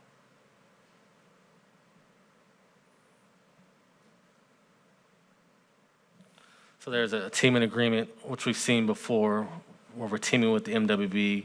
Can you tell me anything you know about the teaming agreement as it relates to MWB? Yes, sir. So when was presented to Beck of their options, they chose to present teaming with 3I, and 3I will have a 20% participation. They believe that that's going to be accomplished through the MEP and electrical work, and that would be around $23 million. But they also have management responsibilities as well, but that's the teaming agreement that they have with 3I. Now, to reach the 30% goal that they have set, obviously they're going to have to include other subcontractors for that.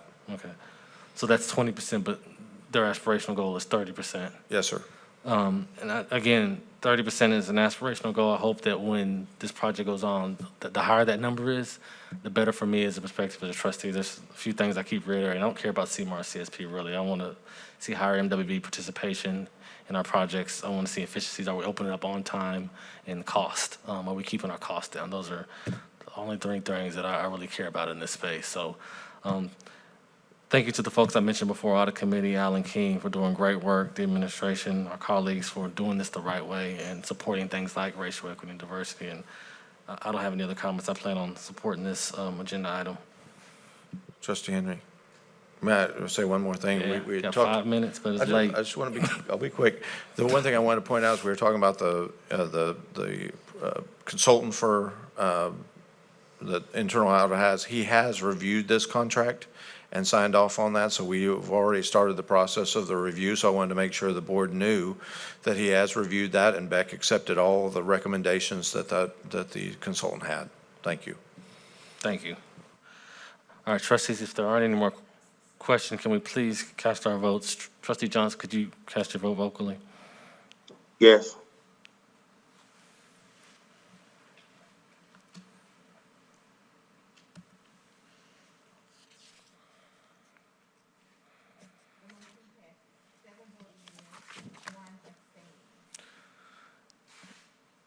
Thank you, trustees. We're now moving on to agenda item 9.09 to approve a first amendment to the lease agreements with Child Care Group for classroom space at James Hogg Elementary School for a Head Start program, $38,403.75 revenue over remaining term. Consent item 8.32, pulled by trustees Joyce Foreman, Carla Garcia, and Ben Mackey. Do I have a motion? Move to approve. Second. Motion by trustee Flores, second by trustee Marshall. Trustees, is there discussion? Trustee Foreman? Couple of quick questions.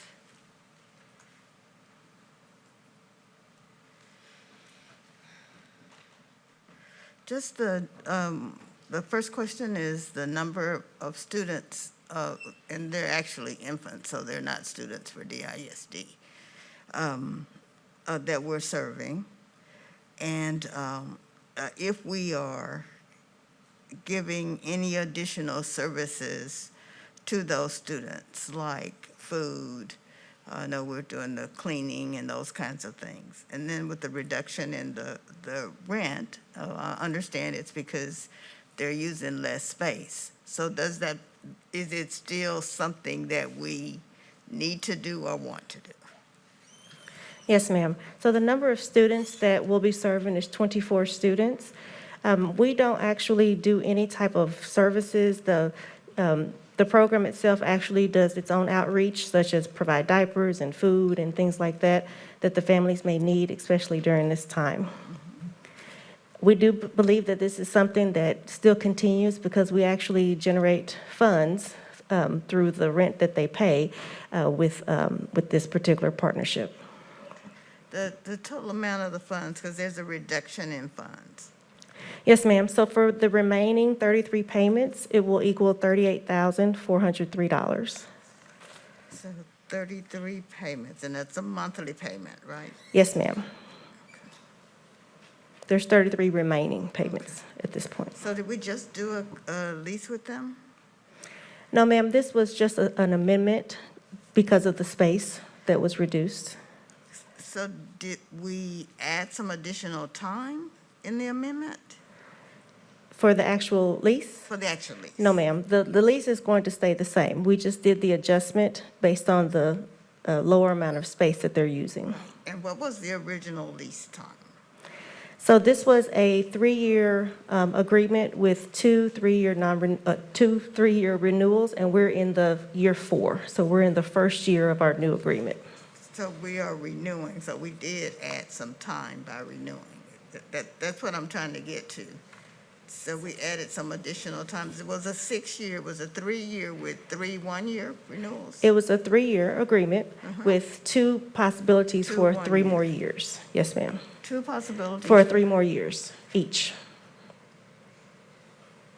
So it could have been a 9-year agreement? Potentially, yes. Oh, my God, okay. Thank you, trustee Foreman. Trustee Mackey? I just want to say thank you for this great program. I've been able to visit with the Hogg principal and see this, and it's a phenomenal program. I'm glad we're doing it. Thank you. Thank you, trustee Mackey. Trustees, will you please cast your votes? Trustee Johnson, will you cast your vote audibly? Yes.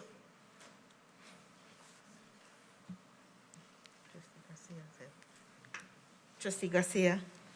Don't want to hang around. Garcia 29? votes yes. 6 minutes? Just to say we did. The motion passes, 7 voting yes and 1 voting no. It's 11:54 PM. This meeting is now adjourned. Thank you. Have a good evening.